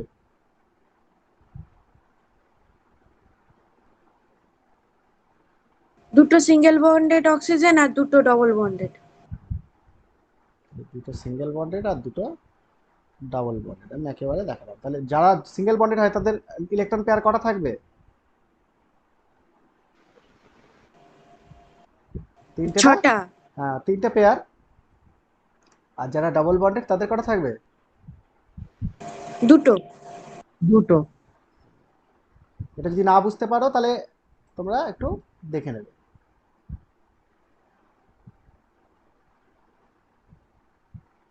মানে ইলেকট্রন ডট করে দেখে নেবে। এই তাহলে এই হচ্ছে স্ট্রাকচার। এবার ফর্মাল চার্জ ক্যালকুলেট করতে হবে। কত ধরনের অক্সিজেন আছে এখানে? 2 ধরনের। দু ধরনের। এ বললাম, আর হ্যাঁ, আর এটাকে আমরা বি বললাম। তাহলে এখন আমরা QF অন সালফার ক্যালকুলেট করব। কত হবে? 6 মাইনাস কত হবে?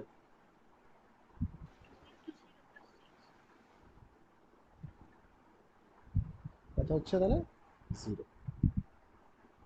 QF on O, 2 into 0 plus ও এটা করি, ও এ কত হচ্ছে? 6 মাইনাস 2 ইন্টু কত হবে? 3। বাস, কত হচ্ছে? QF on OB 6 minus 2 into 3, 2 into, sorry, 2 into 2, 0 হবে।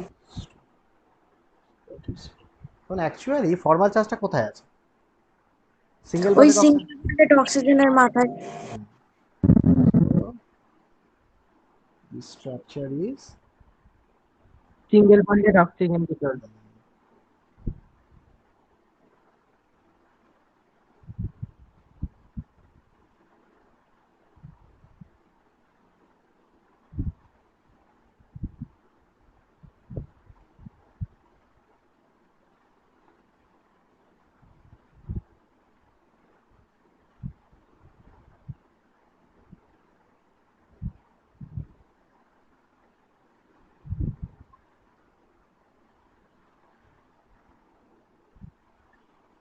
এটা হবে স্ট্রাকচার।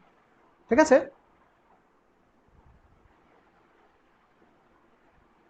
হ্যাঁ স্যার।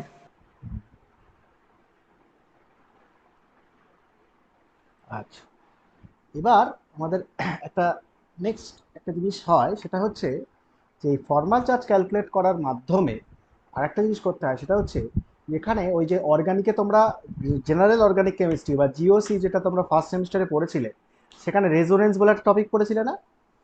সেই রেজোনেন্স, হ্যাঁ স্যার। হ্যাঁ রেজোনেন্স টপিকে দেখবে মনে করো যে একটা কম্পাউন্ড দিয়ে বলতো এর ড্র দ্য ক্যানোনিক্যাল স্ট্রাকচার্স, হ্যাঁ যা মানে রেজোনেটিং স্ট্রাকচারসগুলো ড্র করতে বলতো, বলে তারপর কি বলতো যে কোনটা মোস্ট প্রবাবল স্ট্রাকচার, বলতো না? হ্যাঁ হ্যাঁ স্যার বলতো।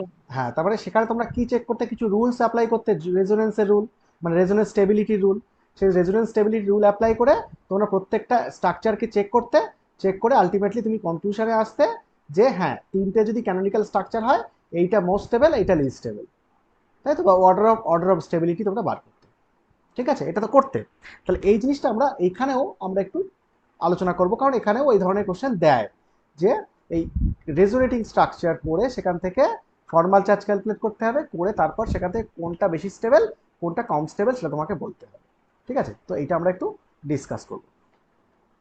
তাহলে হেডিং দাও relative stability.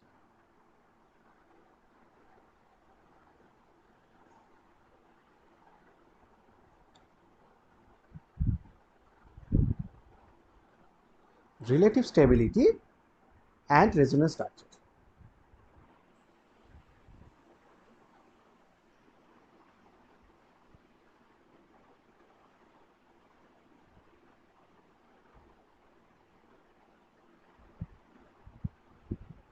Relative stability and resonance structure.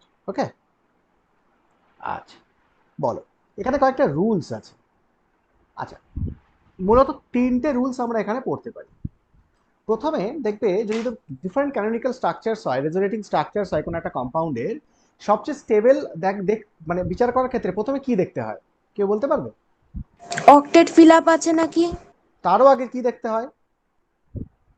Octet feel আপটা পরে, তার আগে কি দেখতে হয় বলো? নিউট্রাল নাকি চার্জড? হ্যাঁ sir. Neutral species more stable than কি charge species. Charge physics. Species. Okay, তাহলে এটা হচ্ছে first observation.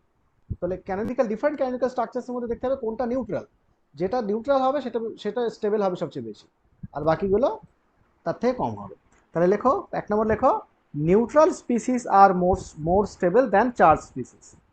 Neutral species are more stable than charged species. Neutral species are more stable than charged species. হয়েছে?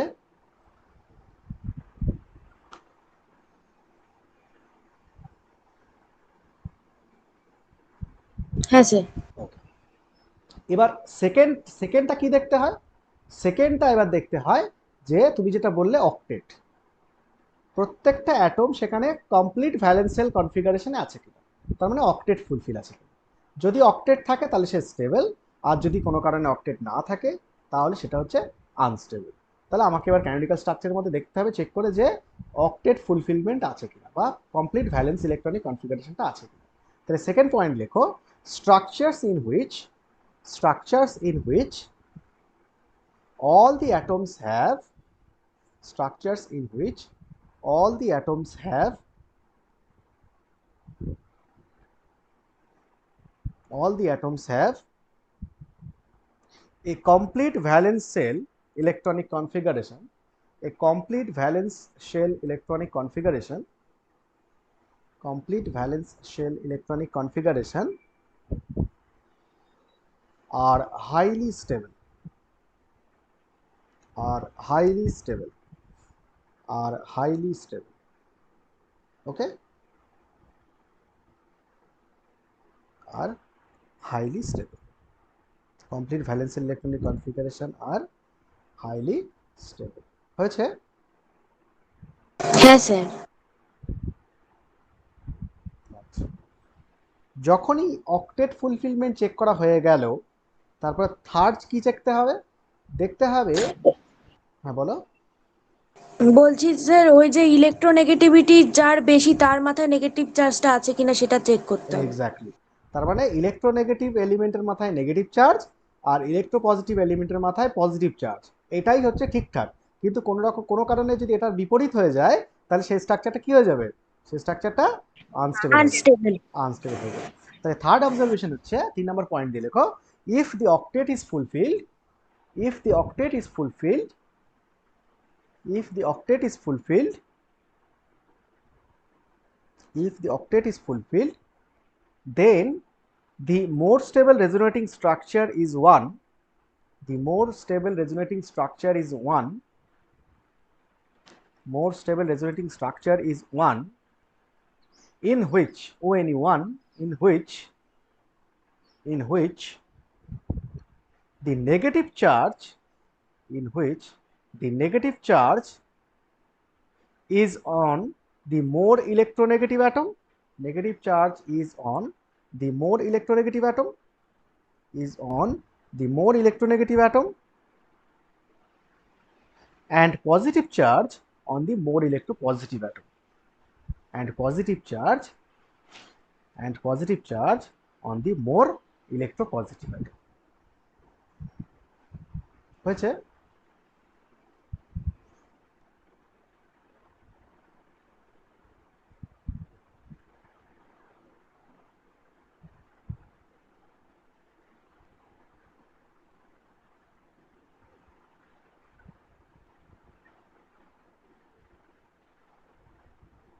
লিখেছো?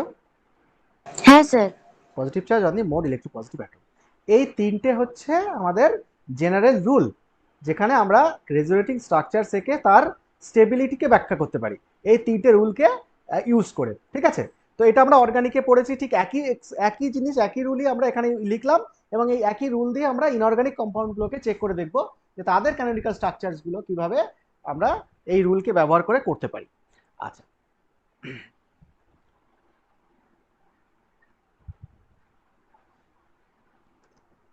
দেখো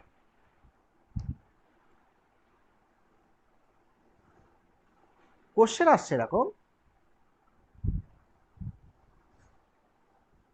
draw the resonating structures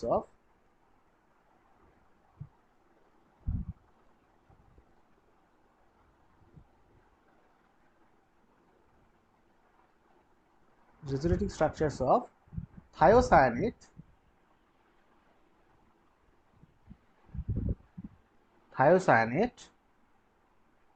and cyanate ions showing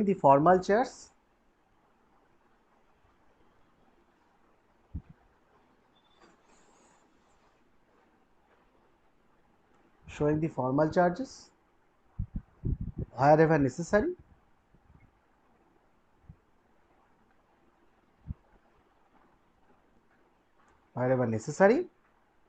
and predict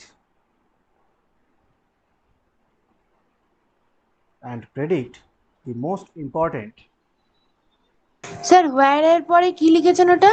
wherever necessary, যদি কোথাও প্রয়োজন হয় ফর্মাল চার্জ সেটা দেখাতে হবে, and predict the most important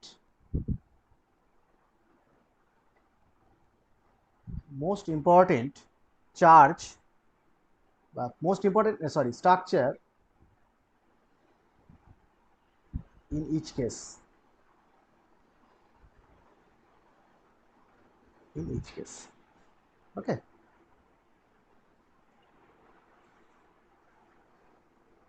Showing the formal charge wherever necessary and predict the most important structure in each case. দেখেছো? হ্যাঁ sir. ওকে, আচ্ছা তাহলে এবার প্রথমে কি করতে হবে, রেজোনেটিং স্ট্রাকচার ড্র করতে হবে তো। হ্যাঁ স্যার। আচ্ছা আমি একটা করছি, হ্যাঁ প্রথমে সায়ানেটটা করছি। সায়ানেট মানে কি, ওসিএন মাইনাস তো। হ্যাঁ ওসিএন মাইনাস। আচ্ছা ওসিএন মাইনাসের যখন রেজোনেটিং স্ট্রাকচার করা হবে, প্রথমে যেটা করবে সেটা হচ্ছে যে দেখো কার্বন দুপাশে, একদিকে অক্সিজেন একদিকে নাইট্রোজেন। ওকে, আচ্ছা এবার ফর্মাল চার্জ ক্যালকুলেট করতে হবে। তার আগে যেটা করতে হবে, লুইস স্ট্রাকচার আঁকতে হবে। লুইস স্ট্রাকচার কি করে আঁকবে বলে দিই। দেখো দেখো কার্বন তো সেন্টারে, এই দুই দিকে প্রথমে আগে 4টে বন্ড দিয়ে দাও, তাহলে এর অক্টেট হয়ে গেল তো। তাহলে অক্টেট হয়ে গেল। এবার নাইট্রোজেন আর অক্সিজেন, নাইট্রোজেনের ভ্যালেন্স ইলেকট্রন কটা? 3টে। নাইট্রোজেনের ভ্যালেন্স ইলেকট্রন 5টা। 5টা, তাই তো। আচ্ছা এবার দেখো অক্সিজেনের কটা ভ্যালেন্স ইলেকট্রন? 6টা। 6টা। তাহলে দেখো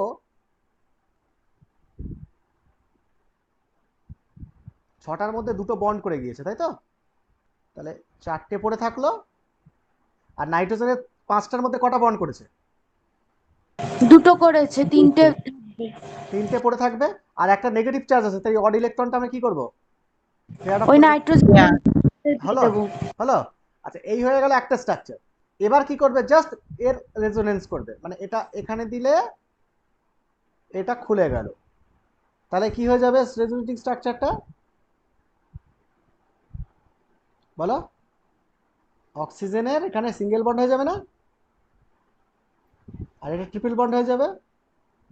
তাহলে এটা যেহেতু চলে গেল, তাহলে লন পেয়ার এখন পড়ে থাকলো কটা? একটা। আর এখানে অক্সিজেনে কটা হয়ে গেল? 3টে। 3টে। ঠিক আছে, এটা একটা হলো। আচ্ছা এবার আর একটা কি স্ট্রাকচার হতে পারে, উল্টো হতে পারে না? হ্যাঁ মানে এদিক থেকে যদি যেত, তাই তো। তাহলে কি হতো, oxygen single bond, sorry double triple bond,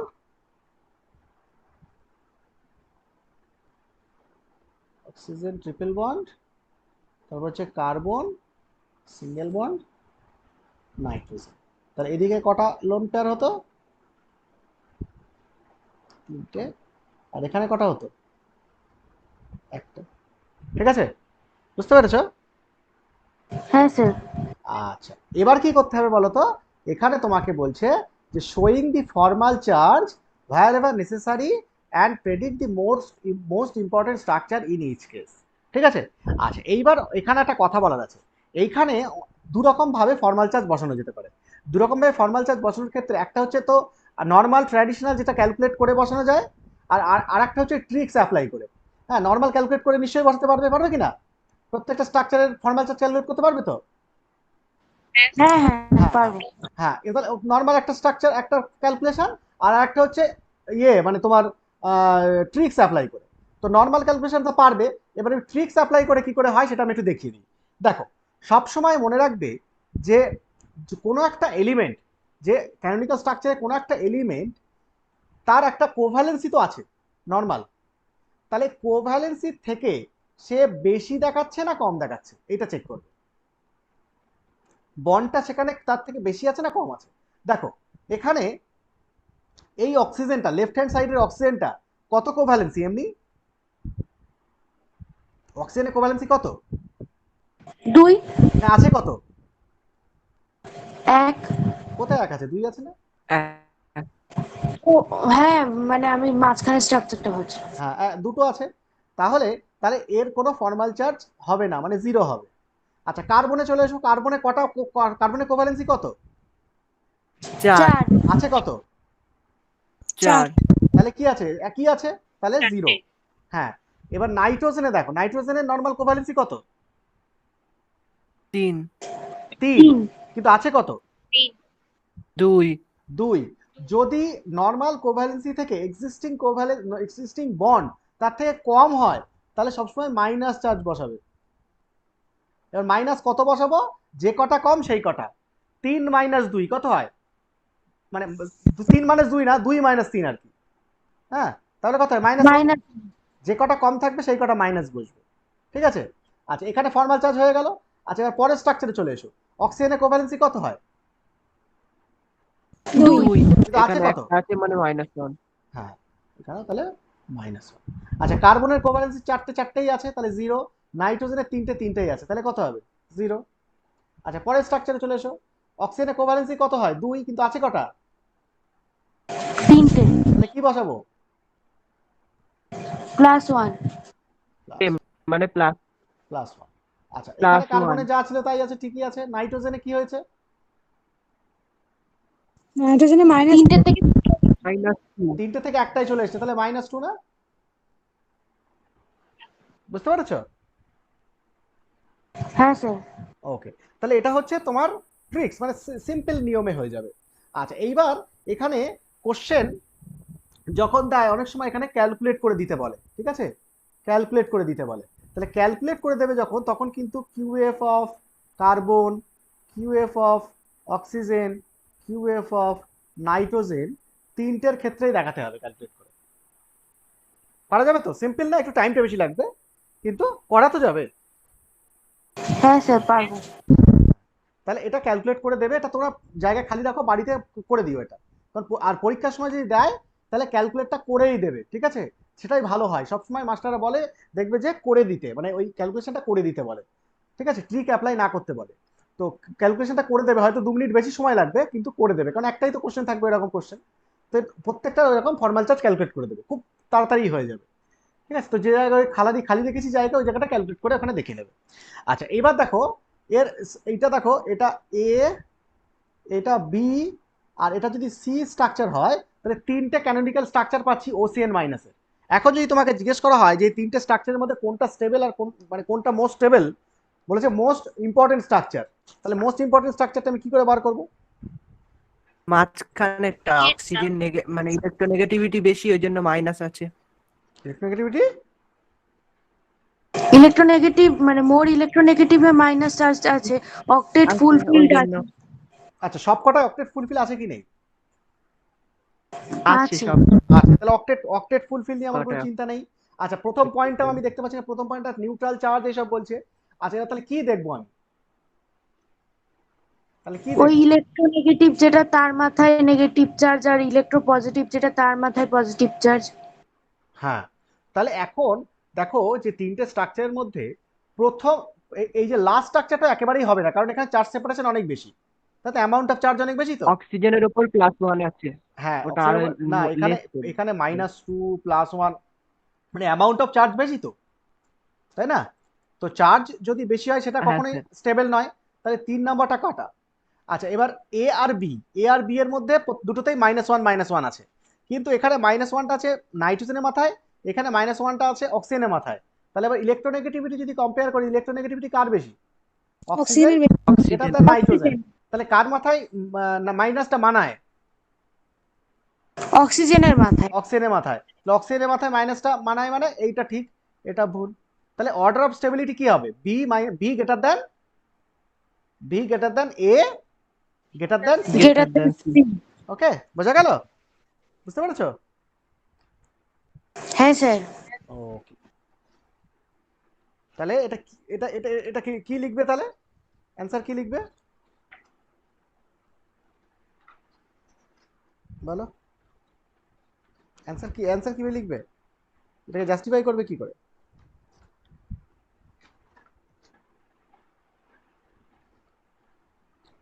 হুম, জাস্টিফাই। রিলেটিভ স্টেবিলিটি তিনটে পয়েন্টে তো লিখতে হবে। প্রথম দুটো পয়েন্ট তো লিখতে হবে যে এই দুটো পয়েন্ট মানে এই স্ট্রাকচার তিনটে ফুলফিল করছে, আর সেকেন্ড থার্ড পয়েন্টের ক্ষেত্রে তো ডিফারেন্সটা করছে। তখন সেটা লিখবো যে যেখানে অক্সিজেন বেশি হ্যাঁ, নেগেটিভ, যেখানে মাইনাস চার্জ আছে তাই জন্য সেটা বেশি স্টেবল। হ্যাঁ, তাহলে প্রথমে প্রথমে তোমার পয়েন্ট ধরে ধরে যেতে হবে। প্রথমে বলছে, প্রথম পয়েন্টটা আমার কি ছিল? প্রথম পয়েন্ট ছিল হচ্ছে চার্জ স্পিসিসটা হচ্ছে লেস স্টেবল। তাহলে আমার এই তিনটে স্ট্রাকচারে সবচেয়ে বেশি চার্জ কন্টেন্ট করছে কি? 3 নম্বরটা। 3 3 নাম্বার। নাম্বার। তাহলে তোমাকে ওখানে 3 নাম্বারটা এক্সক্লুড করে দিতে হবে, ঠিক আছে? তারপর পড়ে থাকছে এ আর বি। এ আর বি এর মধ্যে এবার তখন দুজনেরই অ্যামাউন্ট অফ চার্জ সেম। এবার তখন তাহলে প্রথম রুলটা হয়ে গেল। দ্বিতীয় রুলটা আমরা দেখলাম অক্টেট, তাহলে সবাই অক্টেট আছে, ওটার বলার কিছু নেই। তাহলে লাস্ট পয়েন্ট আমাদের ওখানে কি আছে? যে ওই ইলেকট্রোনেগেটিভিটি রুল। ইলেকট্রনিক। হ্যাঁ, তাহলে ওইটা দিয়ে তোমাকে শেষ করতে হবে। তাহলে আমি একটা লিখিয়ে দিই নাকি? হ্যাঁ স্যার। হ্যাঁ, লেখো লেখো লেখো লেখো। In the above three canonical structures, in the above three canonical structures, in the above three canonical structures,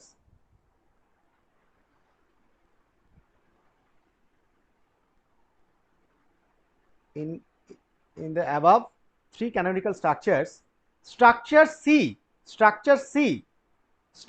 C contains more charge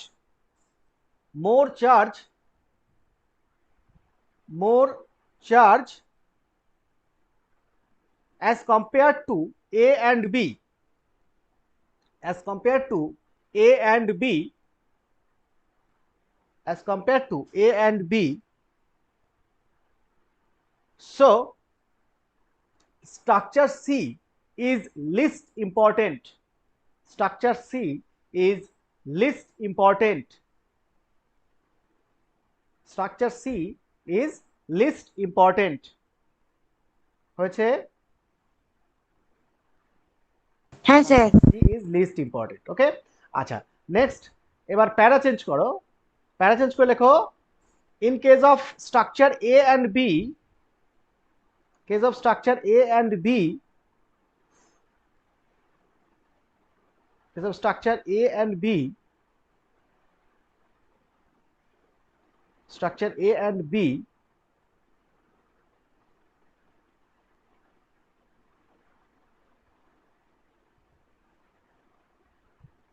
A and B,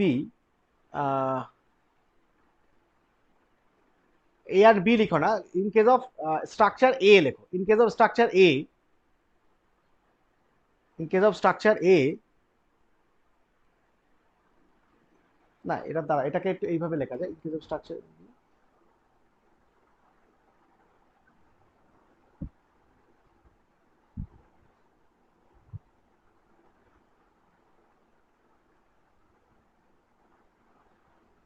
না, লেখো in case of structure A and B, এটাই লেখো, in case of structure A and B, in case of structure A and B, structure A contains, structure A contains, in case of structure A and B, structure A contains,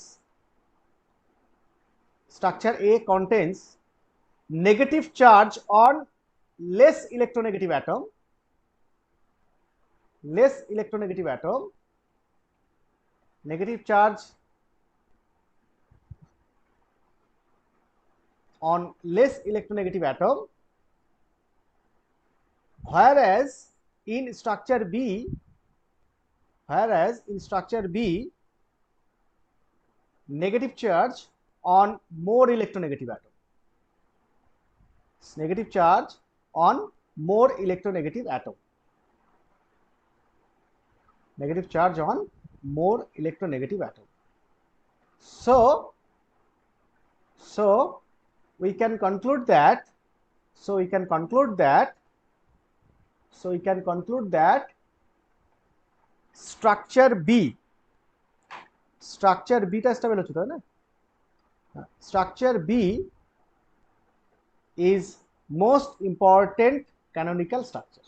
Structure B is most important canonical structure.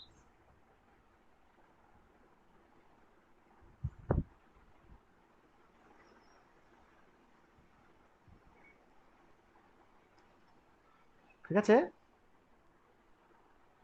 হ্যাঁ sir. হ্যাঁ sir. আচ্ছা, এইটাকেই তাহলে এটা তো হলো, হ্যাঁ? এবার এইটাকে যদি বলে সায়ানেট না দিয়ে থায়োসায়ানেট দেয়, তাহলে তুমি কি করবে? SCN মাইনাস, তাহলে স্ট্রাকচার একই হবে না? হ্যাঁ স্যার। আচ্ছা, স্ট্রাকচার একই যদি হয়, আমি জাস্ট এই ছবিটার উপরেই যদি করি, হ্যাঁ, তাহলে ওটা শুধু কি হয়ে যাবে? ইয়েস হয়ে যাবে। এস হয়ে যাবে, হ্যাঁ, এটা এস হয়ে যাবে। এস হয়ে যাবে। তাহলে এখানে স্ট্রাকচার কোনটা স্টেবল হবে? এ সব থেকে বেশি স্টেবল হবে। দেখেছো এই জায়গাটা কিন্তু গুবলেট করে দেয়, তাহলে এ হবে অ্যান্সার এক্ষেত্রে, কারণ ইলেকট্রোনেগেটিভিটিটা পাল্টে যাচ্ছে, তাই না? হ্যাঁ স্যার। তাহলে ইলেকট্রোনেগেটিভিটিটা হয়ে যাচ্ছে তোমার নাইট্রোজেন গ্রেটার দ্যান সালফার।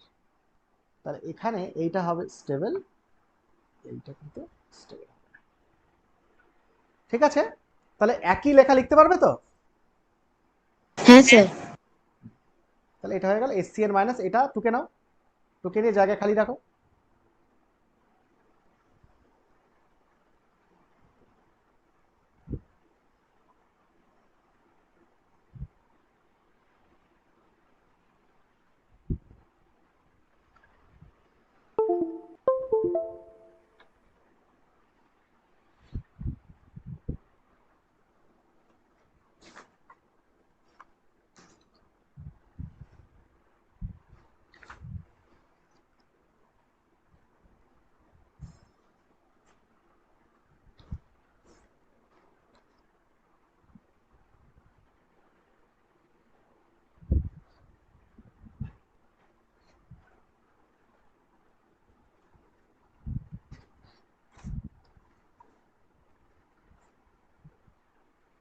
আচ্ছা দেখো, স্যার বলো। স্যার এই যে এখানে যে রেজোনেটিং মানে ক্যানোনিকাল ফর্ম যেটা ওই সিটা পেয়েছি, ওটা তো এর থেকে পেয়েছি, মানে মানে যখন ওই এর লোন পেয়ারটা যখন ওই ডাবল হ্যাঁ বন্ডে আসে তখন তো হ্যাঁ তো স্যার ওই ওখান থেকে অ্যারোটা দিলে হবে না, মানে এর থেকে সি? হ্যাঁ করা যাবে, আমরা তিনটা আমরা যেভাবে খুশি করতে পারি। এটা তুমি মাঝখানে বসাতে মানে সবচেয়ে ভালো লাগে দেখতে, এটা যদি মাঝখানে করো তুমি। বুঝতে পারছো কি বলছি? দাঁড়াও, এক মিনিট আমার পেনটা ডিস্টার্ব করছে।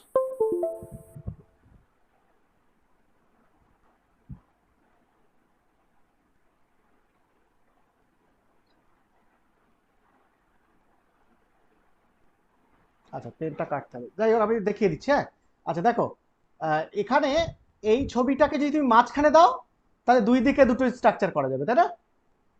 হ্যাঁ স্যার। ওটা করতে পারো, কোনো এইভাবে লিখলেও কোনো অসুবিধা নেই, মানে তোমার যেভাবে সুবিধা, তোমার তিনটে ক্যানোনিকাল স্ট্রাকচার হলেই হলো। ঠিক আছে, হ্যাঁ ঠিক আছে। আমি এটা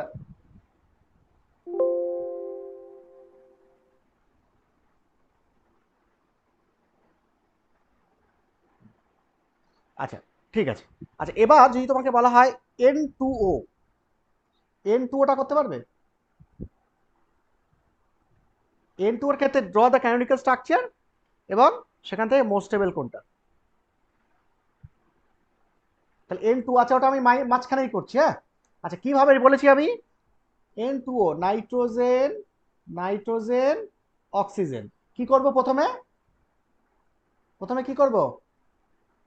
মাঝখানের বন্ডগুলো দিয়ে দেবো। মাঝখানে নাইট্রোজেনের অক্টেট ফুলফিল করে দেবো চারটে বন্ড দিয়ে, হয়ে গেল।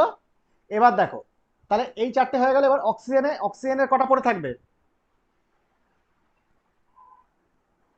6টা তো টোটাল। হ্যাঁ স্যার। তাহলে চারটে পড়ে থাকলো। নাইট্রোজেনের কটা পড়ে থাকবে?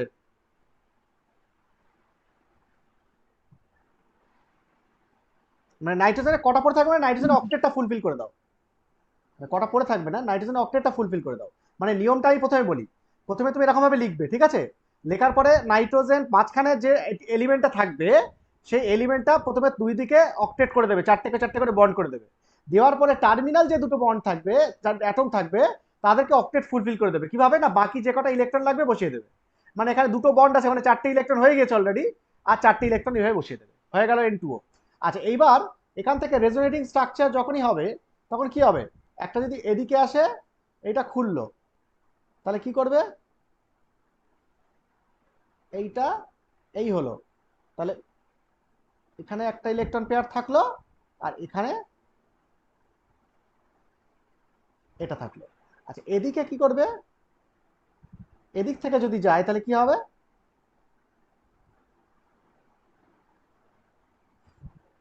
এটা, ঠিক আছে, তাহলে এটা গেলে কি হবে? সরি, একটা একটা থাকবে। একটা পড়ে থাকবে, আর এখানে 3টে। ঠিক আছে স্ট্রাকচার? হ্যাঁ স্যার। হ্যাঁ, দুটো দুই দিকে, এটা এটা এদিকে গেলে এই এই দিকের স্ট্রাকচারটা হবে, এটা দিয়ে গেলে এদিকে। অক্সিজেনে 3টে হবে আর নাইট্রোজেনে একটা হবে না? হ্যাঁ তাই তো হলো, আমি ওই অ্যারোটা ভুল দেখি, প্রথম উল্টো দিকে, হ্যাঁ ওটাও উল্টো দেখানো হয়েছে। এইটা হচ্ছে এই যে এইটা দেখানো হয়েছে, এটা এই স্ট্রাকচারটা, আর এটা দেখানো হচ্ছে এই স্ট্রাকচার। তাহলে এবার এর দেখো, এটা যদি এ বলি, হ্যাঁ, তাহলে এই দুটো কি,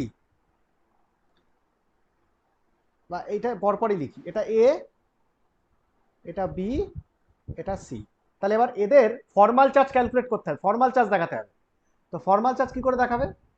আমরা যে ট্রিক্সটা অ্যাপ্লাই করলাম সেটা বলো, ক্যালকুলেট তো করতেই পারবে। কে কটা বন্ড করে আর কটা বন্ড করেছে তার উপর ভিত্তি করে করতে হবে। তাহলে যদি এই প্রথম এ স্ট্রাকচারে নাইট্রোজেনের মাথায় কত হবে, প্রথম নাইট্রোজেন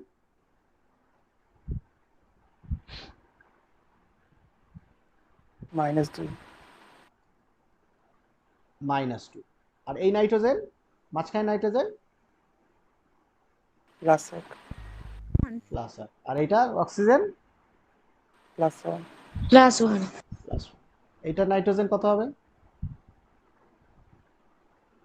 -1 -1 তারপর একটা, +1 তারপর একটা 0 0।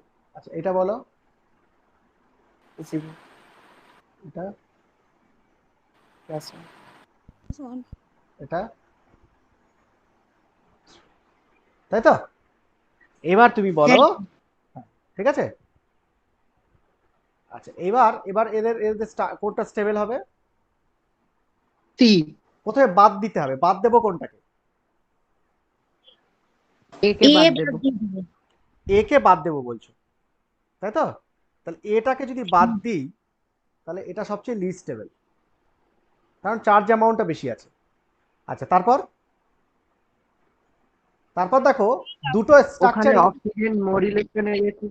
হ্যাঁ দুটো স্ট্রাকচারের মাঝখানে নাইট্রোজেনটা তো সেম, হ্যাঁ স্যার। শুধু পার্থক্য হচ্ছে এই 0 আর -1, এই 0 আর -1টা জাস্ট একে অপরের রিভার্স। তাহলে আমার -1টা চেক করতে হবে, -1টা এখানে আছে জিরোর অক্সিজেনের মাথায়, এখানে -1টা আছে হচ্ছে নাইট্রোজেনের মাথায়। তাহলে আমার ইলেকট্রোনেগেটিভিটি কি আছে? অক্সিজেনের সব থেকে বেশি। বেশি। অক্সিজেন যেটা তাহলে তাহলে কোনটা বাদ যাবে? বিটা মানে সি। এটা বাদ যাবে, এইটা অ্যান্সার হবে। বি। তোমরা বুঝতে পেরেছো? বুঝতে পেরেছো? হ্যাঁ স্যার তাহলে তাহলে এর অ্যান্সারটা আগে আগে যেটা লিখিয়ে দিলাম ওর মতোই তো হবে নাকি? তাহলে লিখতে পারবে তো?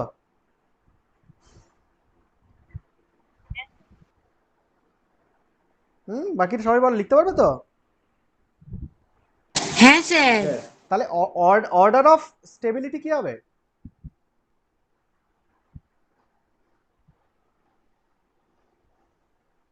C is greater than B is greater than A. C is greater than B greater than A. ওকে, ঠিক হ্যাঁ আছে? স্যার।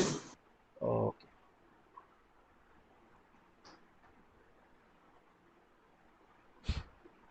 তাহলে এটা হয়ে গেল।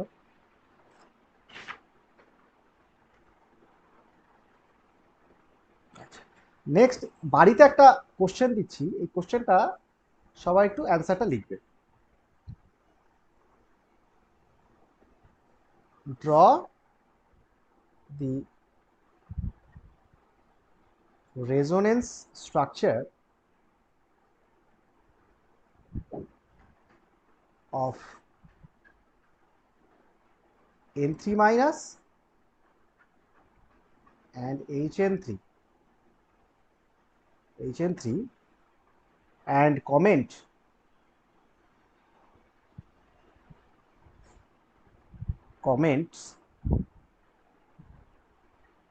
on their comment on their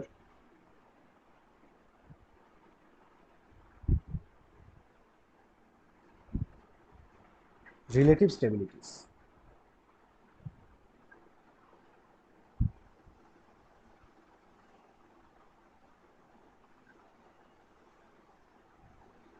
ঠিক আছে, এটা একটা 2 নম্বরের কোশ্চেন হয়, অনেকবার এসছে। কি বলেছে দেখো কোশ্চেনটা,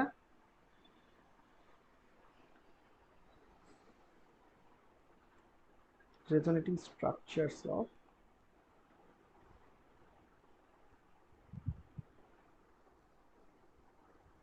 draw the resonance structures of N3 minus azide আর HN3 মানে হাইড্রাজোয়িক অ্যাসিড। তো অ্যাজাইড এবং হাইড্রাজোয়িক অ্যাসিডের রেজোনেটিং স্ট্রাকচারস গুলো আঁকতে হবে দুটো মলিকিউলের, আঁকার পরে তাদের রিলেটিভ স্টেবিলিটি N3 মাইনাস না HN3 কোনটা স্টেবল সেটা তোমাকে বলতে হবে। বোঝা গেল? হ্যাঁ স্যার। কি করবে, দুজনের রেজোনেটিং স্ট্রাকচার আঁকবে, আঁকার পরে এবার যেভাবে স্টেবিলিটি ব্যাখ্যা করে তোমাকে কিন্তু কি বলেছে, এটা স্টেবল আর নাকি এইটা স্টেবল বলেছে, মানে এটা greater than or less than, এই দুজনের মধ্যে কম্পেয়ার করতে বলেছে। বুঝতে পেরেছ? কমেন্ট অন দেয়ার রিলেটিভ স্টেবিলিটিস, মানে দুটো মলিকুলের রিলেটিভ একে অপরের থেকে কে স্টেবল। বুঝতে পেরেছ? তাহলে কি করতে হবে, ক্যানোনিক্যাল স্ট্রাকচার রাখতে হবে। সে মনে আছে কি করে রিলেটিভ স্টেবিলিটি বার করে, জানো? অর্গানিকে তো করেছো, কি করে বলে দুটো মলিকুলের মধ্যে রিলেটিভ স্টেবিলিটি? প্রথমে কি দেখতে হয়, নাম্বার অফ ক্যানোনিক্যাল স্ট্রাকচার, তাই না? হ্যাঁ স্যার। হ্যাঁ স্যার। যত বেশি ক্যানোনিক্যাল স্ট্রাকচার হবে তত বেশি স্টেবল। আর হ্যাঁ স্যার। তারপরে যদি সমান হয়ে যায় দুটো, তখন কি দেখতে হয়, equivalent canonical structure. Hyperconjugation. No, hyperconjugation, equivalent canonical structure, একই রকম স্ট্রাকচার কি কোথায় আছে। হ্যাঁ, দেখবে N3 মাইনাস তুমি যখন করবে দেখবে দুটো একই রকম স্ট্রাকচার পাবে, দুটো ক্যানোনিক্যাল ফর্ম একই হবে, মানে একদিকে ট্রিপল বন্ড সিঙ্গেল বন্ড, আবার পরের ছবিতে অন্যদিকে ট্রিপল বন্ড একদিকে, কারণ তিনটেই তো নাইট্রোজেন। বুঝতে পারছো? মানে এই যে আমরা এই ছবিটা N2O না করে আমরা যদি N3 করতাম তাহলে কি হতো, এখানে যদি N থাকতো তাহলে কি হতো, এই দুটো আইডিয়া, এই দুটো ক্যানোনিক্যাল হতো না, ইকুইভ্যালেন্ট হতো না। বুঝতে পারছো? হ্যাঁ স্যার। ঠিক হ্যাঁ আছে, স্যার। তাহলে তিনটে ক্যানোনিক্যাল এরকম স্ট্রাকচার হবে যার মধ্যে দুটো ইকুইভ্যালেন্ট, তো উত্তর দেখবে এই N3 গ্রেটার দ্যান HN3 আসবে উত্তর। তো এটা একটু জাস্টিফাই করো তো, দেখো তো এটা রিলেটিভ স্টেবিলিটি কি আসে, করে লিখো তো, না পারলে আমি নেক্সট দিন আমি তো ডিসকাস করবো। ঠিক আছে, একটু বইপত্র খুঁজে দেখবে HN3 আর N3 মাইনাসের মধ্যে কে স্টেবল এবং কিভাবে তার স্টেবিলিটিটা ব্যাখ্যা করবে। ওকে স্যার হ্যাঁ বল, রিলেটিভ স্টেবিলিটি ক্যানোনিক্যাল ফর্ম হ্যাঁ বলো। প্রথমে দেখতে হবে, তারপর সেকেন্ডটা কি বললেন? প্রথমে তুমি N3 মাইনাসের যে কটা ক্যানোনিক্যাল স্ট্রাকচার হয় আঁকবে, হলো? তারপর HN3 যে কটা ক্যানোনিক্যাল স্ট্রাকচার হয় আঁকবে। এবার N3 আর HN3 এর মধ্যে কে স্টেবল সেটা তুমি চেক করবে। সেক্ষেত্রে চেক করার নিয়ম হচ্ছে যে ধরো যেখানে নাম্বার অফ রেজোনেটিং স্ট্রাকচার বেশি হবে সবসময় সে স্টেবল হবে। তো HN3 তে আমি বললে কি দেখবে তিনটে স্ট্রাকচার পাবে, তার মধ্যে দুটো ইকুইভ্যালেন্ট, আর HN3 তে কেবলমাত্র দুটো স্ট্রাকচার পাবে ক্যানোনিক্যাল স্ট্রাকচার। তাহলে কোনটাতে মোর ক্যানোনিক্যাল স্ট্রাকচার পাচ্ছ? HN3। ক্যানোনিক্যাল স্ট্রাকচার কোনটাতে বেশি পাচ্ছ? তিনটে পাচ্ছ না N3 মাইনাসে? N3 মাইনাসে তিনটে আর HN3 তে দুটো পাবে স্ট্রাকচার, তাহলে কে স্টেবল ও হবে? N3 minus. N3 মাইনাস, সেইটাকেই বলতে হবে আর কি। তো এগুলো তো অর্গানিকে মনে হয় করেছো, যাই হোক এটা একটু দেখো বাড়িতে চেষ্টা করে, তারপর নেক্সট দিন আমরা এটা করে শুরু করবো আর কি। ঠিক আছে, কোশ্চেনটা একটু আসুন। বলো। ওই থ্রিটা ওই এন এর নিচের দিকে হবে না, ওই মাথায় অ্যানায়নের চার্জের মতো হবে নাকি নিচে? কোনটা? ওই যে N3 মাইনাসের কথা বলছি। ও N3 মাইনাস, হ্যাঁ ওটা N3 মাথায় মাইনাস, সরি সরি, এটা আমি তো সেই নাইট্রাইট করে দিয়েছি, অ্যাজাইড N3 মাইনাস। ঠিক আছে, আচ্ছা স্যার, হ্যাঁ সি স্ট্রাকচারটাতে মানে অক্সিজেন যখন ছিল ওখানে তো মানে 4টে হচ্ছে ইলেকট্রন, দেখুন কোথায় 8টা তো হচ্ছে না, একটা বন্ডের জন্য দুটো আর একটা লোন পেয়ার দিয়েছিলেন সি স্ট্রাকচার এইটা? সি স্ট্রাকচারটাতে।